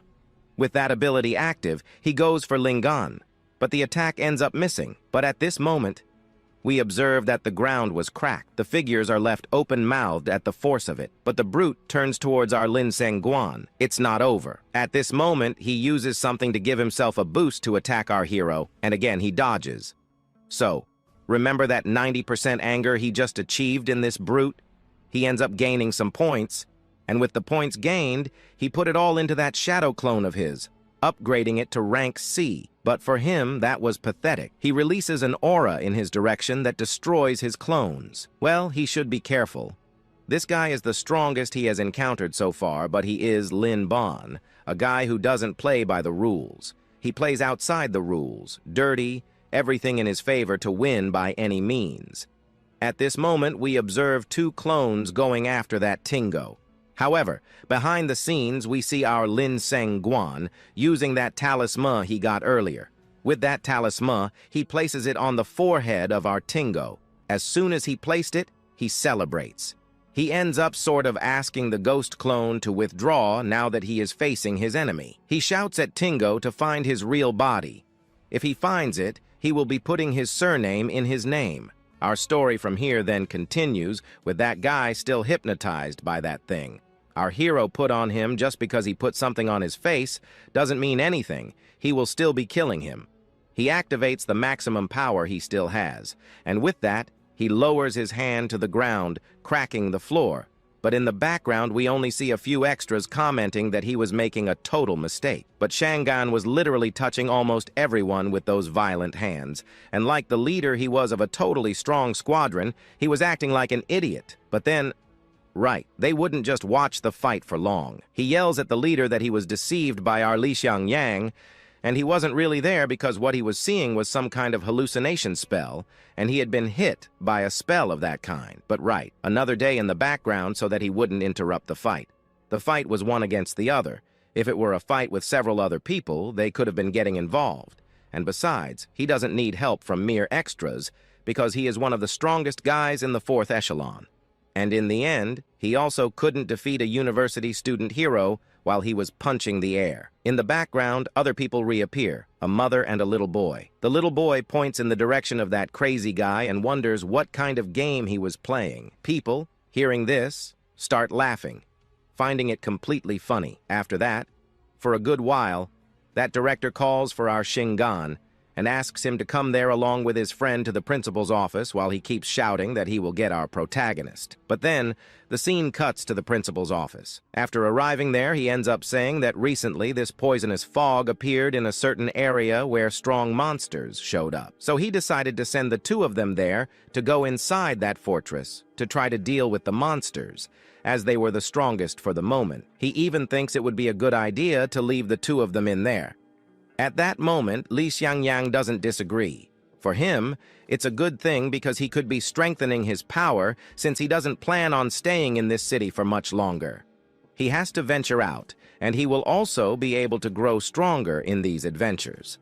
But while we observe him turning to his friend, he wonders if they could exchange a kind of sweatshirt or get some better clothes, since it seems like they would be meeting some pretty girls when they got there, and he wanted to make a good impression. But right, the director is already basically calling a boat at that moment for them to head in the direction of this poisonous fog. So the scene cuts to this boat. He was there inside along with his friend, but our hero's friend calls for him. The reason for calling was simple, because these skill books and this shadow pearl of the fog and this gauntlet here, what did they mean? Well, he simply throws it in his face that he stole everything. The gauntlets belonged to our Tian there since he was a very weak guy, and that glove that was around Serve would turn out to be quite useful for him so that he could be fighting monsters. possibly a little ahead. But the shadowy pearl was for his own protection, as he didn't know he would need to use his skills to protect himself. So he just asks to grab it quickly. Then, his friend approaches him from behind, and he thanks him, thinking of our hero as the most guy in the world. The two were almost brushing against each other, heading in a different direction when someone shouts for them to stop immediately, as it was very dangerous. Up ahead, we observe a girl, a bust attack. "Good," she said, telling him to leave at once, as this was no joke for anyone. But what our hero simply noticed most here was that her speech was literally right. Pretty girls would appear, but he ignores her warning and enters the ship. However, his friend asks him to stop since there was no one there, as if that girl had been warning about Xingguans on that ship because it was very dangerous. And just as he said that, the ground begins to tremble. He turns and realizes that this wasn't good, because it meant that at this moment a high-level calamity beast was about to appear underwater. A head starts to emerge. This was already a third-degree chaotic calamity monster. Then Shingon asks his friend to take care of this little monster here, because it was really his, but to help, he would deal some blows, so that at least his friend could land the final blow and finish off the monster. With that said, he asks him to start, and then a dark orb appears in his hand. He throws it up, and at that moment, he launches the orb towards the monster.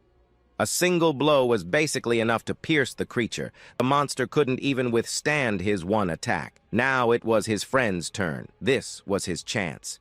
He places that glove, and at that moment, fire emerges from it, rushing towards the monster. He throws it in the monster's direction, and that fire he had set earlier ends up finishing off the rest of the monster. At this moment, Li Xiangyang asks him to finish the fight. Smiling again, he makes another attack, but he didn't wait for the glove to recharge, which causes him to fall face first into the water. But at that moment, another ship approaches. It was that girl. He comes out of the water with the help of a wind power from our white-haired girl. She thanks them for helping and for seeing that they were also able to finish off a level 3 monster. However, they also used something that could only be obtained with the permission of a certain director. But wait, it wasn't possible. His level was only 2. How was that possible? But his friend is already happy about one thing, reaching rank 2. He's super happy about that, while she is shocked to see that the director had gone crazy for sending 2 freaks like these here. His friend then ends up saying that the one who actually killed the monster wasn't him, but our big buddy here, Li Xiangyang. Then, to gain greater merit as well, she begins to say that a certain team of hers managed to kill some too. Monsters like some disaster monsters of level 4 and level 3 managed to rescue many people, and it was really big, like really big. So yeah, Monkey didn't talk about her friend's actions, but at this moment it irritated her, causing the system to activate, and our hero started realizing that she was too shy. He couldn't miss the chance to upgrade his little system, but at that moment, he introduced himself. He was El Xuan, and was there under the protection of a certain guild, helping her to deal with the monsters. He hoped that his contribution would be enough to destroy any beast and clean up this sea of gray. She then introduced herself as Zhao, and she was a chief of the Enro Fang branch. When he touched her hand, he started complimenting her, saying she was too beautiful to be here. Like, he already knew that his guild had many beautiful women, but he thought none of them could compare to her. This only increased her shyness even more. Zhao Ya was being too humble. She was the most beautiful girl he had ever seen. But our hero wasn't the kind of guy who would miss an opportunity. He immediately asked her out, and she was happy about it. At that moment, we saw the system appearing, saying that Zhao's feelings for him had increased a lot and were now at 70%. But, well, our hero didn't have time for romance at the moment, as a monster appeared again, and at this moment, she said that the Terror Disaster King had appeared. The Terror Disaster King was the strongest creature and the beast of the highest disaster level, classified as rank 5 and a reinforced disaster beast. At the moment, they were too weak. How would they deal with a beast like that? But the beast didn't have time for stalling. It appeared it was a monster with several tentacles that seemed to want to have some fun with them. So, at that moment, She asked both of them to run in another direction. There was a place with extremely high protection that could resist any kind of attack. They just needed to go there. They could hide inside until a certain team approached to deal with this monster. But Li Xiangyang walked past her. This was the first time he had seen a level 5 disaster monster, and he wanted to know what kind of reward killing a king-level calamity would bring. She then called out to Li Xiangyang, asking what he was doing because if he moved forward, he would die. To stop him, she even used one of her abilities, already giving her all. Her ability appeared over the octopus, increasing its power, surrounding the level 5 octopus. But quickly, with small movements of its tentacles, the octopus broke through her ability. Seeing this, Li Xiangyang was simply shocked to see that his strongest ability had been easily shattered. But then, the octopus became even more irritated and prepared to attack. She begged Li Xiangyang to come back, as not even her master would be able to deal with a spirit as strong as that. But Li Xiangyang didn't listen to a single word she said. He turned to his friend and asked what octopuses tasted like. He said that the octopus loves to get into bottles, but the bottom girl asks him to pay attention to a bottle. He thinks he caught something on top. At that moment, with a slightly serious face, we see him taking a huge leap. He reaches the top of the ship, over the ship. He prepares a strategy, and then he kicks this thing that was over the ship, this water tank that was there. It simply falls, spilling all the water on the ground. Our hero jumps to the ground, and the girl wonders if he's really using that to defeat the level 5 monster. He asks her to just watch the fight. The octopus simply lands on the ground now, and on the ground, he looks at that water tank. The octopus shows interest and starts to slowly enter it. She then realizes that this was a low-level baby octopus. She is even more surprised to see that this creature was very obedient to enter such a ball like this. In the end, she simply wonders what kind of operation this was, but he just wanted to give the octopus a home now that it was defeated. He asks someone to get that ball, and then he kicks it again. The thing flies, but his friend sees that the ball is flying toward him, so he kicks it back again, and the two start playing ball with the octopus inside the water tank. The octopus starts cursing 1,000,000 times from inside, trying to fight back, but since it's trapped, it can't do anything. The girl, not understanding anything, simply wonders if she's dreaming because 2 rank 2 guys still in school are playing ball with a level 5 calamity octopus. The game ends with him kicking the thing to the ground. That water tank ends up completely shattering on the ground, but even so, that octopus wouldn't die so easily, not from a random kick from an ordinary guy. So for that, he'll be using a little bomb. But to use that bomb, he needed to spend 200 points, but he uses it anyway. He calls his friend and asks him to prepare and retreat a bit. At that moment, he also grabs the hand of our white-haired girl, holding her hand, and they run to the other side. But by holding her hand, she gets all shy, though she is someone special who should fight monsters, and she can't have time for romance. But Li Xiangyang isn't thinking like that. He ends up putting her in front of him, and he takes the full impact of the bomb he used. At that moment, the system kind of confirms that he ended up destroying the King of Disaster Terror. Because of that, he'll be receiving a new ability, and at that moment, he acquires a rank C ability. While he's showing off his new ability, she's just surprised. Seeing that he had a bomb that would be enough to kill a disaster-level monster, at that moment she discovers that even her family, the most powerful in the world, couldn't block this. He had those bombs in huge quantities, so at that moment she wonders if he was some kind of hidden descendant of a noble family in the world, or if he was just a boy who came down from the heavens. But he was so strong and handsome that it made her heart race. Yet again, she should behave. She was a person who should fight monsters. But Li Xiangyang approaches that boy. At this moment, Li Xiangyang only wanted to see what this monster was delivering to him since he defeated the disaster-grade monster. As he approaches, he finds something. At this moment, a system screen appears, congratulating the host for obtaining a piece of equipment known as Darkness Overlord, which was of perfect grade. And he couldn't believe that a disaster king, when taken down, could drop such good equipment, something that an ordinary monster wouldn't give. He equips the item on his arm, but again, something else appears. It was basically a black crystal from the bottom of the sea. This black crystal from the bottom of the sea is priceless. What does that mean? Is it worth less than millions or more than that? But actually, there were several of them. Li Xiangyang was now rich, so he asks his friend to capture those things because they should be selling them on the black market, as they needed to buy supplies. The girl in the background approaches and says she would show the specific way so they could buy, as she also knows some people from the Harenbuer Guild from Anes. Already knowing that this person was of good heart, he wanted to invite her again for a good date, and she even accepted before. Li Xiangyang already agreed to go out with him. But at that moment, several luxury cars appear in the other direction. Then his friend asks Li Xiangyang to look ahead. Several luxury cars appeared in front, but they weren't slowing down. They were speeding up. They wondered if they should dodge. But why were they being so arrogant? Shouldn't they be familiar with them?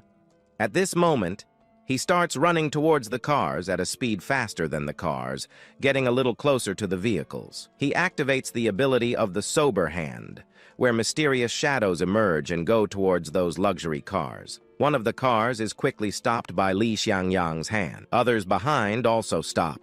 It was as if they were blind and couldn't see what was happening. But now, some guards come out and wonder if they were blind, and now they would take responsibility because inside that car was Qin XW. He then looks inside the car, and at this moment, Li Xiangyang wonders if this guy was the one they were referring to inside the car. But in reality, this guy looked like a pig, making the guards angry with him. The guards go after Li Xiangyang, saying that now he was a dead man. But here we go. Again, let's try something new here. So he raises his hand, but now he raises his hand with that thing he equipped before. At this moment, after raising his hand, nothing happens, but a few minutes later something starts to come out of that hand of his. That thing that came out of his hand was the shadow of fear. At this moment, a mysterious and frightening mouth appears in front of the guards. The guards freeze quickly, they don't move. One of them, looking up, gets scared and starts screaming, telling that thing not to eat him. They then run away, asking for help to see if someone or anyone could help them. As they ran from there, Li Xiangyang looks at that arm of his and realizes that this item was perfect. This thing came with several powerful abilities, but he pulls that pig into the car, and the pig starts saying that he was a powerful guy. He had a father who was El Kingon, who was also known in the world as the strongest and richest guy. Also, if by any chance he hurt that guy here, he would send some guards or people to attack our Li Xiangyang. He approaches him and realizes that he was the son of the richest guy in the world, but he wasn't that special. How come? But here, he approaches and wonders why the pig thinks he has the right to try to buy the street just for himself. He was an ordinary citizen, so he has the right to walk freely on the street. Otherwise, he will be sending the strongest guy after him. And at the end of the day, he will just be a corpse. But well, corpse, he didn't know what that was, but he wonders if he knows who he was. The piglet replies that it doesn't matter. He just asks for him to let him go. So then Lingan, from a distance, realizes that the guys he would send would be like those bodyguards who ran away. At that moment, he turns towards the two and wonders if he knows who he is. The two behind respond that no one knows him. That means no one knows him. So, at this moment, he doesn't have much concern about killing someone. But today, he won many things, so he will let this pig go for today. But even letting him go wasn't much. He will have to pay to get out. If he doesn't do that, he will die. But again, he doesn't pay. He just asks to let him leave because if they let him, he will give them money in exchange for his life. Well, neither money nor women compared to our Lingan, knowing this. So he knew something that could possibly buy this thing. It was the Kohler. Quickly, he grabs that. This thing was one of the fragments of the prophetic book, which countless people dream of having. He asks for him to take that and spare his life. At this moment, he grabs it, and now they wonder why a pig has this thing in hand. When grabbing that, the system detects that he ended up possessing one of the fragments of the prophetic book.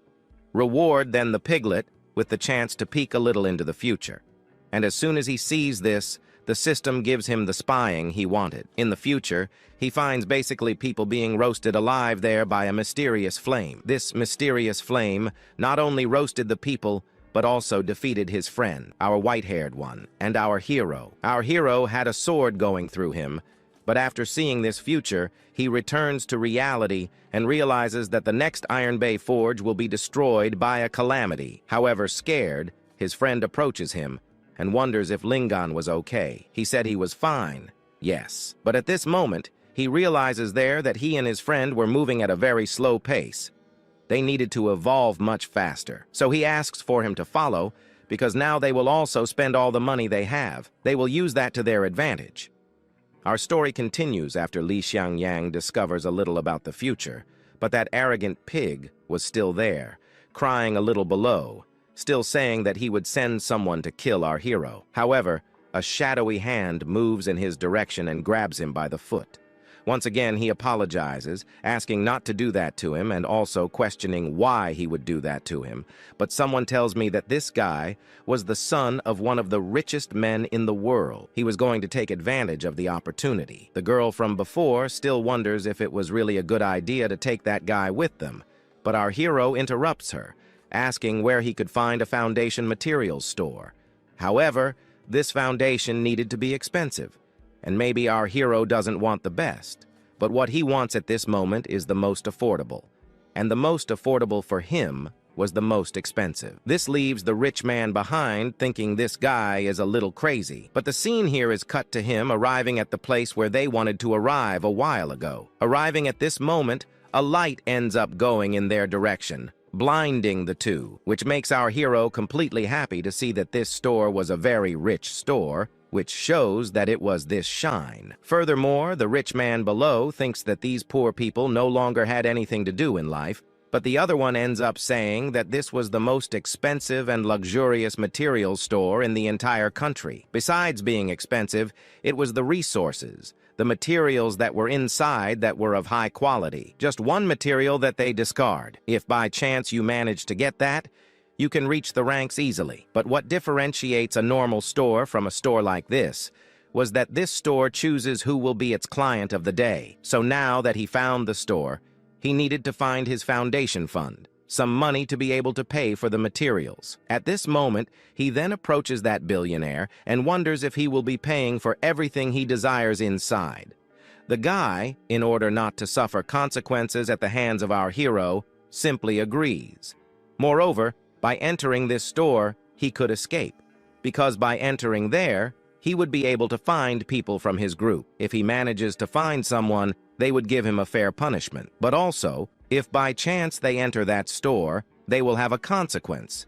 Not them, but the billionaire below, because this store was Dragon Su ISO's store, which is under the control of the Keen family, meaning that if you take someone who was not from the Keen family, you would basically be walking into a trap. But for our hero, this was a matter of life or death. At this moment, we observe that system screen appearing again, showing that it was necessary to reach 70% for him to be able to earn some points to distribute in his system. But now, who he would have to start bothering was that fat guy from before. Our K, after receiving this system thing, realizes that the system was under his own control, because it was something he was already thinking of doing, or wondering if the system would not show that to him. But at this moment, he then asks our skin monkey something. This thing was about someone who decides to oppose him. The skin monkey simply says that last time, a guy who tried to oppose him basically lost everything. Another was poisoned, and in the end, another was killed and turned into a monster, thus showing what he could do to this Keen. We then see the two turning towards Keen. At this moment, the system appears, showing that his anger has already reached 40%, but it still wasn't enough. He then gets closer to that fat guy, now closer than ever to Keen. He asks him if by chance he wasn't following him, but if by chance he wants to no longer follow him, he could already cut the rumor at the root. Or if he doesn't want that, he could easily cut him down. Language of this thing that automatically, after saying this thing, we observe that the system detected a new emotion of his that at this moment managed to reach 80% anger from Li Xiangyang, which automatically ends up gaining some points from the system that can be used in his shop, even now that he has the thing he wants he can be. Leaving this chubby guy aside because now he opens his shopping and buys a portion. But after buying this portion, the scene here is cut to another place inside a more upscale apartment. than ever, we see Morden saying that these guys are probably poor or are just some miners at this moment. So they enter this business and he says that they were not so poor since they were part of such a powerful team. Moreover, he ends up asking them to leave because they do not allow members to enter this place. But before he could say anything, that our Kanan appears and starts giving some P effects to his face. The reason was indeed because he spoke this way with his friends, and he asks them to apologize right away while the two in the background end up entering this store. They so wanted to enter after this beautiful event. The butler is completely shocked and does not understand why this was happening. He even calls for his master K. But he is not answered after all. The protagonist again puts the fist near his face and says again, some things there that if by any chance he does not follow the same ideas, he said before he will be giving him a punishment. He simply says he will do his best and possible to be a good pet for Li Xiangyang. Behind the man wonders what was really happening, since that was the arrogant master, that any wrong move would already be disagreeing, and what also was the identity of this man, Po taming such an arrogant guy. Like that guy there, after so many doubts in his head, he has an answer that all this could be because he is already tired of women. Now our Kian wants to go to another party. He now wants to chase after the Mar now, maybe, or possibly his next targets will be men. But at this moment, our protagonist asks him to stop thinking about these things. He just thought and asks him to bring as soon as possible the best equipment there rise. The order is made at this moment. He puts on the table some pearls. This pearl was known for its impact degree, perfect, adding more here on this table, that also had the horn of Hin, assurant disaster, emperor of perfect grade. Besides all this, we see the two there, who are totally shocked to see that here in front of them were equipment that possibly only in their life or in a distant future dream of having something like this, but in consideration with normal and common materials, this here is incomparable. Which means that in front of them were the best equipment and materials they could see in their whole life. After looking at these things, we then observe that one who acts in a way different from how he was acting now. H. Little at this moment, he asks that butler to leave here since at the moment he no longer needed him, but he did not respond to his order. But at this moment, then he totally ignores this butler and says that he will be delivering Li Xiangyang a gift, only that he speaks in a totally different way. But then to deliver this gift to Li Xiangyang, they will have to talk to a certain main director. But again, this guy ignores this Momo and says that this gift here was a gift of friendship, a long-term friendship. So he gives the gift to our hero, who automatically the system recognizes that giving congratulations to Li Xiangyang. But at this moment, he not only takes that, not only for himself, but also gives that thing to our skinny monkey. While this crazy scene here was all happening, we see in the background a lolly, who here only observed all this that was happening, but here the scene is already cut to another place in this place. Someone spoke on the phone that he was mocking his face. How is it that your son, out of nowhere, who used to like women more, suddenly starts liking a man like that guy? And that guy, Morden, just says that he gave one of the most expensive items from his store to make that guy happy, but he asks Morden to stop making stupid jokes like that. But at that moment, he says he has proof. He then sends a video where our hero was slapping his son's face. While watching that, he starts to get a bit serious as he sees all this, and also sees that he gave one of the most valuable gifts from his store to a mere person. He gets angry, banging on the table. The scene then cuts to another place. At this moment, out of nowhere, we see Li Xiangyang evolving in his R-type, just like that. And in the background, the white-haired girl ends up kind of talking to a certain person in the scene. After talking, she approaches our hero and says that she couldn't stay here any longer. She wanted to leave, and moreover, if by chance he needed some tips from a good blacksmith, she could recommend him to a certain blacksmith. But at that moment, an unknown person appears in the background with so much noise that she couldn't avoid appearing here. At this moment, she knows a great blacksmith from a quite respectable store in the style of these people, and here we are introduced to the first lolly. Right at this moment, Li Xiangyang says no, he didn't want to, since that money wasn't his. The white-haired girl then says that someone had appeared who would guide our protagonist to a certain blacksmith, so now she could be leaving. And the lolly at this moment points behind and says that that store there is her store. After the lolly says this, we see that kid approaching our hero, and he starts to say that this blacksmith store in front was one of the best. He could even get some good equipment there. The lolly, all proud, starts to say that it was indeed the best store you could find in your life, especially inside, where you would get unique equipment. But at this moment, the billionaire, our king here, ends up stopping upon realizing that his father had discovered that he had spent a significant amount of money and gave a high-value gift. Our hero, now having discovered, thought they could escape through the mountains.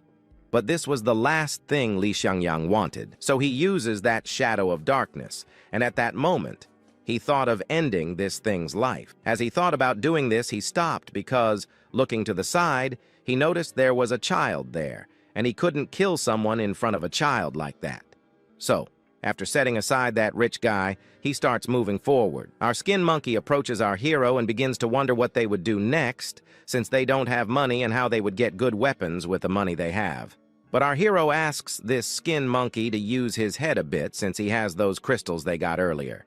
Meanwhile, the lolly only thought that these two guys here were just some people she wouldn't waste her time talking with. They were likely poor, so she would go on her way. But at this moment, she stops and turns around. Our hero grabs her and asks where she was going since the blacksmith store was over there. She asks him to let her go.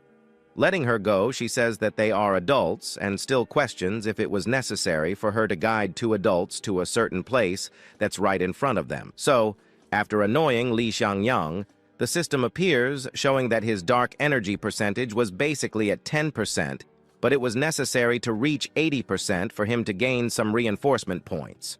Knowing it was necessary to reach 80%, he thought of teaching this lolly a good lesson. So, after this, he activates his shadow of darkness, and that shadow of darkness heads towards the lolly. The lolly, seeing all this, tries to think about what he would be doing now. Now that he caught the lolly, she asks him to let her go, as if he doesn't let her go, she won't forgive these two guys. At that moment, he says that the last thing she said annoyed him a lot, so he will have to give a small punishment to this thing.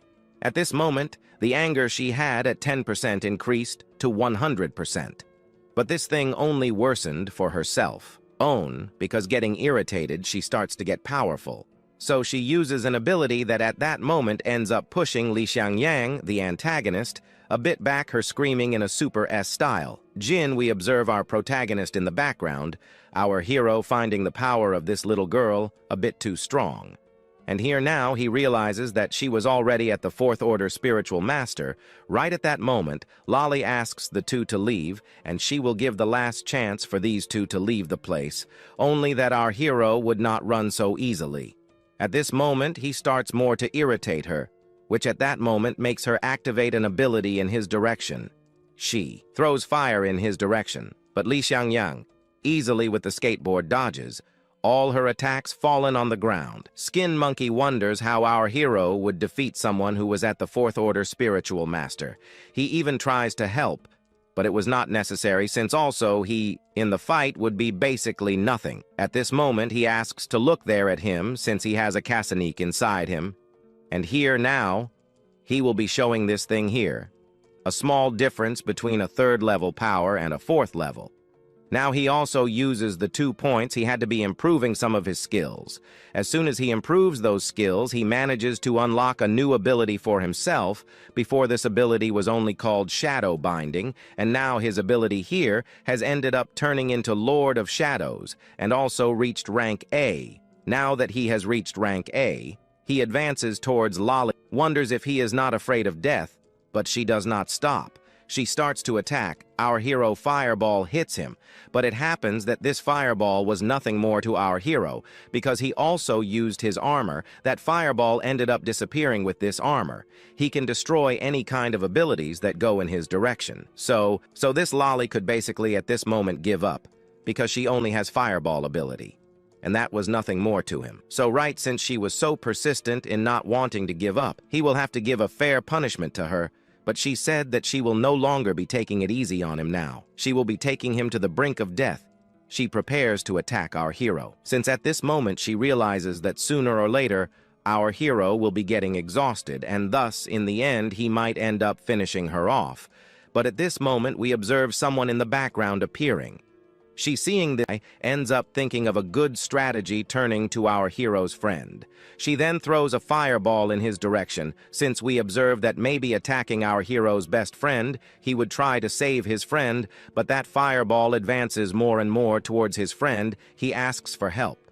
But our hero was there only focused on his goal. Defeating Lolly Guy ends up being hit directly by that explosion. After being hit by the explosion, we see only the wreckage that was left of him. While Lolly was totally scared of our hero's action, letting his friend receive all the damage so that he might manage to defeat her. But our hero is happy to see that she used a slightly less powerful fire ability on that skinny monkey. But at this moment, he also needed a female follower in his group, so he snaps his fingers, where at this moment some mysterious shadows end up going towards Lolly, now that Lolly was caught at this moment. Then our protagonist, who will now be giving the punishment he mentioned before. So he approaches there with a somewhat unknown sphere. So after this punishment, he ends up giving her some chances there that he will be letting her go.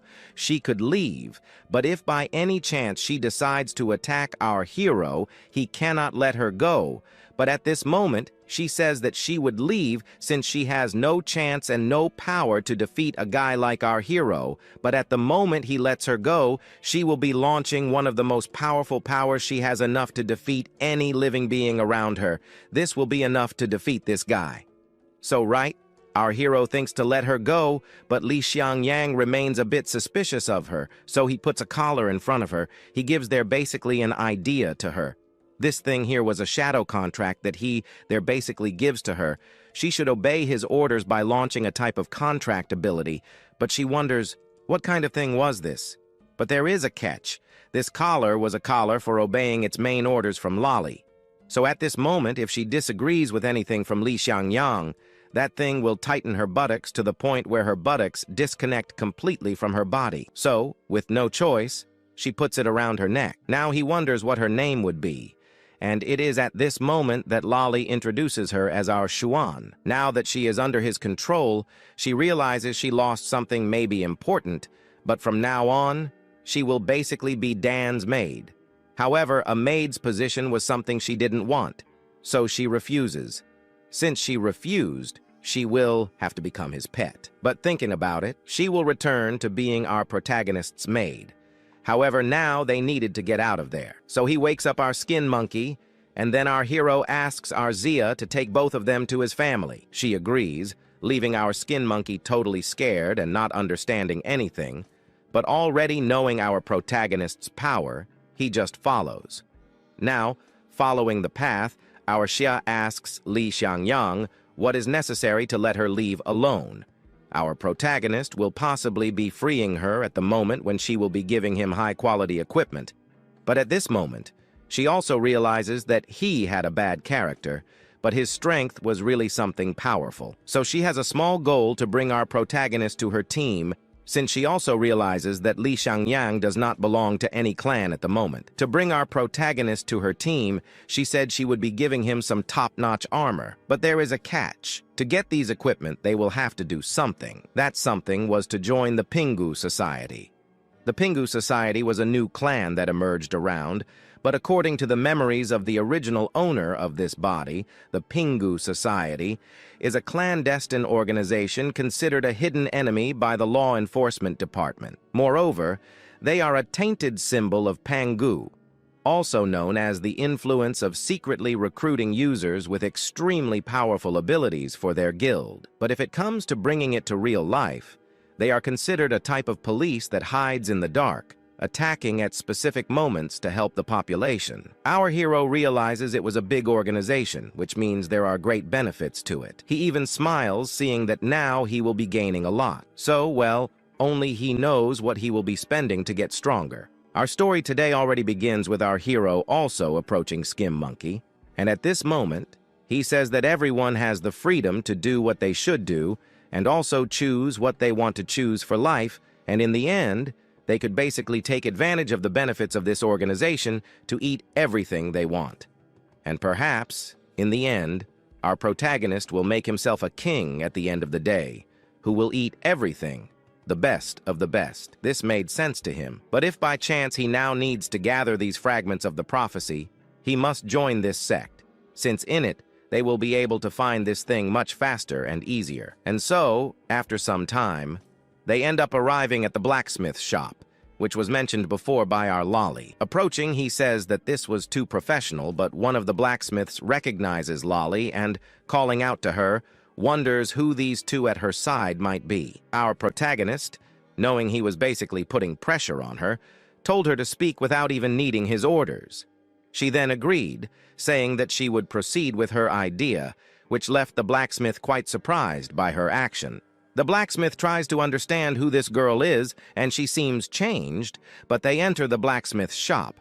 Now that he has joined the Pingu Association, he basically wanted to know what kind of VIP treatment he would receive inside, but knowing that he is part of such a good association, he just asks for one thing, for him to give time to the blacksmiths, because everything he asks the blacksmiths to do, any weapon they make, they will do for him.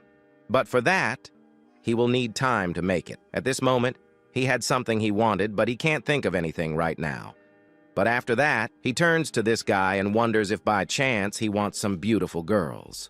The blacksmith quickly understands what our protagonist desires and ends up saying that he will introduce him to some thousands of beautiful young people in the Pingu society. Well, Pingu society was a perfect society, but he asks not to worry so much because our protagonist is not the kind of man who just runs after women. However, Lolly is already against Li Xiangyang. She already thinks our protagonist is too weird. But ignoring her, we observe Li Xiangyang picking up that thing from Anisant. He had in his hand something he had been looking for a long time, someone who could help him decipher this thing, which leaves the old man in front of him quite surprised. Lolly, on the other hand, is even more surprised than the old man, but this is something that Pingu society cannot offer him and cannot help with. But pausing a bit, they start looking at each other, and they understand everything they should do, although this is confidential. It seemed to be quite sincere on the part of Pingu society, and it is also something that comes from our protagonist. But to be quite honest, they received the news that Harbin, one of the quite influential people in this world, is in this area and holding one of the fragments of relief that our protagonist is holding in his hand. And this forge shop here is just a front. It's like deceiving society just to get specific information about this thing he's holding. So, if by chance our protagonist wants to recover that, he has to join them, and they can move forward with plans to seize this fragment of relief. And at this moment then, he stands up, and our protagonist wonders if by chance he should be stealing that thing from there, and also, in the end, moving away from the law. But moving away from the law is something he does not want. But the old man, after standing up, said it was not something he could basically ask for, as maybe he would need to move away from the law if, by chance, our protagonist wants it, taking those extra things, but he also understands our Li Xiangyang about his concerns, since this is a legendary item, the Hermit Sky Oval, which can obscure the user's impression on anyone who sees it. And also, as a saying goes, if they happen not to see you, this is not considered a betrayal. He then, looking at this, wonders if by chance they weren't lying to him. But at that moment, the system appears saying that Li Xiangyang just obtained a legendary item known as the Hermit. The item's purpose was to mess with others' memories. So since he thought they were lying, Lolly would be accompanying our hero in case he still thought they were lying. Li Xiangyang could use Lolly as a hostage, but after he discovered that it was real, he asked not to do it. Besides, he accepted this thing, but it doesn't mean he has joined the Pingu Society yet. So now he will be going out to collect more fragments of relief, and as soon as he collects as much as he can, he will reconsider again whether or not to join this society. And so then, the old man thanks Li Xiangyang for basically participating and doing some personal business with him. But our hero stops him in his tracks and then asks him not to forget that he only came here to forge and upgrade his equipment. Handing it over, he realizes it was incredible. He hadn't even done anything yet. On the other side, Skan also ends up receiving high-quality equipment. He wonders if he should keep it, as the boss said he should keep that equipment there, even though it wasn't even that good, so he could keep it. But our hero had already left and called for our ski monkey, asking him to come quickly. However, here the scene is cut to a sunset, where some begin to wonder if he really should be recording this thing here. Thus, he asks that our skim monk also come to the docks, as there were many monsters, and they also needed to finish this, and he was to come as soon as possible. Then we are introduced to this guy who ordered our Huan H. Shin Yong. He was an enforcer of the law enforcement department. But while he was standing there watching Siok, he heard some guys screaming for help in the background. They were just running from some monsters, but one of them ends up tripping by accident, and one of the monsters was already behind him, ready to step on him. Not wanting to be killed, someone appears and quickly destroys this monster. After the old man destroys the monster, we move to another place. Another guy appears, this one on fire, and at the same time, he helps another guy. But while he was there killing the monsters, this guy starts to notice something strange. These monsters were heading towards the city for some reason. They didn't care about what was being done to them. They died and died, but they kept pushing with all their might into the city.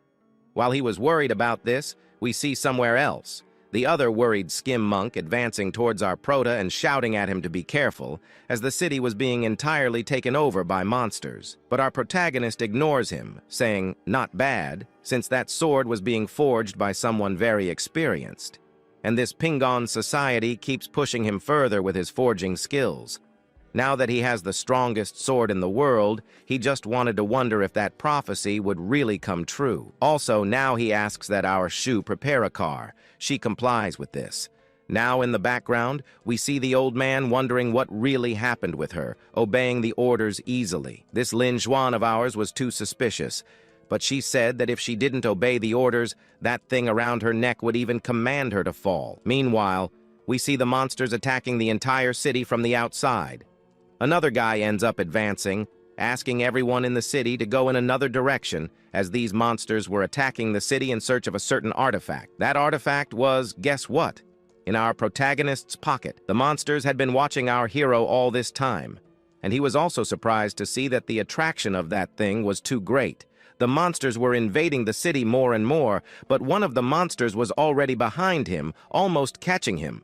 But at that moment, help arrives. That monster ends up being struck by a sword. He finally thinks that help has finally arrived. We even observe Li Xiangyang next to our lolly. Now that he arrived through the air, even he realizes that, yeah, that fragment he possesses is attracting many monsters.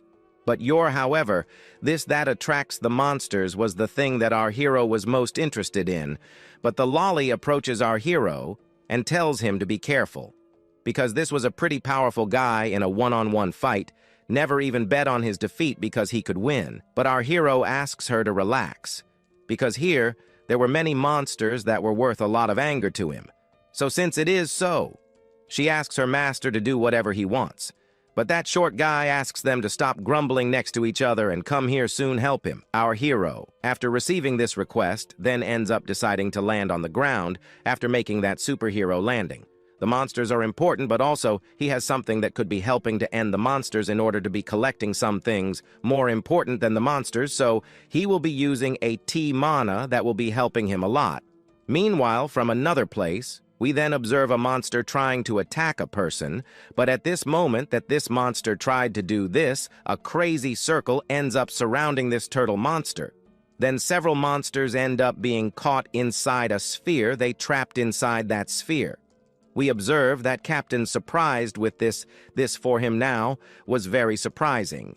But those there were a type of talisman that could make a type of gravity forcing the monsters to be trapped in a certain corner. Our hero more and more leaves her more surprised. But now to end this, then he ends up activating the shadow division at this moment. That dark sphere then starts to shrink. He then clenches his fists, which makes that round dark sphere shrink more and more. Then after shrinking to a point that it cannot shrink anymore, that dark sphere ends up finally exploding and now Skim Monkey. And already that old man is left with his mouth open. And also that decision of conquering our Li Xiangyang for his sect was the best choice they made. But now that killed the dead, He wonders how strong he could become here now. But now the system congratulates Li Xiangyang for obtaining some points there. But now for having obtained these points, he ended up getting in the end that shadow clone. Now that he has this shadow clone ability, he ended up making one right there, and he asks that this clone stay in case something happens. He can simply make another shadow clone. But meanwhile, we just observe our Loa with her mouth open for realizing that our Li Xiangyang was too strong, because not even a guy from her guild who was the strongest could ever defeat so many monsters like these disaster-ranked ones all at once. And then, right, being a maid for Li Xiangyang maybe would be something that would be worth it. She maybe wouldn't be at a loss, even a little. Maybe by doing this, she would gain perhaps our protagonist for the association drop. But right at this moment, then, our hero ends up calling our Lolly. He asks her to be part of his act.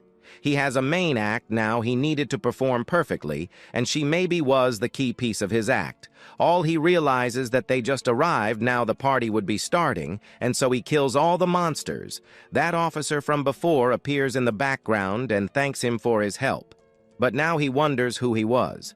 He was just a guy from the City of the Leaf of the Men's Fusion who just received his orders to come here to provide support. So knowing this, he then ends up wondering what he wanted. After doing this great job, anything would be given to him. Then he ends up saying he wants some things that were only with him. He wants to know the answer of who was basically behind making this invasion happen in the city, and this disaster could be occurring here. He then starts to kind of discover some things, saying that these things maybe happened because of some fragments of low relevance, but in the background another extra appears, and is happy to see that he killed all the monsters that were in the city. But at the moment, he ends up wondering there if by any chance he refused in queer est, revealing to him the answer he wanted beautiful. But he already knows the answer. But even so, he said that this disaster happened because there was a fragment of low relevance here. But there was also something there that kept their rhythm, but he already knows many things. However, after asking to take them out, the guy said it wouldn't be so good to do that, since maybe this guy is a high-class guy, and they weren't even possible to defeat a guy like this. If they touched them, they would die. But this guy just used some high-level items to be killing those high-level beasts there. So now he had nothing left, not even a skill. They then asked not to occupy. While meanwhile, we observe his reaction saying that now he was completely finished, while the guys approached close to him, but everything was under control. Because from above a water tank, our hero was there. Calmly observing all this, he was happy to see that this ability was too good. This thing here was basically like sharing a vision in a kind of virtual reality movie. But now that he got a little closer, he can realize that that low-relevance fragment was really with him. He then thought of doing some things, but the guy asks him to surrender at once while he kept talking to surrender from another place. Our Lolly appears. She says the why your request was for her could be changing into this type of clothing. And then he tells us here that it was simple. She needed to act in the way of the performance of her puppet below. What she needed was just to do that basic little performance. She even disagrees that our P, you say, the poor boy was so weak and malnourished, he just relied on a high-level item to repel some high-level beast marauders. But in today's world, it doesn't matter how important you are in life. I don't know who basically gave the idea that he would fight against the monsters so weak like this. But he admires this in that boy. So then he invites this guy to work for him. Since also looking back, you can even see there that if you join his team, it's quite likely you won't starve to death. Looking at the two, we realize that they are quite well treated. But here in front of him, he basically was nothing. However, if he were recognized by the leader, he would basically be quite a powerful person in the future, or in the world. But there's also one thing that the great commander loves more than anything in this world. This was a low-level fragment, and for some reason, he had one of those in his hand. If he gives this to the commander, he will be gaining a huge merit, and if that's what he wants, he will be untying the boy, and so it is done. He also comments that if he had also handed over his 6 low-relevance fragments to the commander, he wonders what would be next. He is now a law enforcement officer.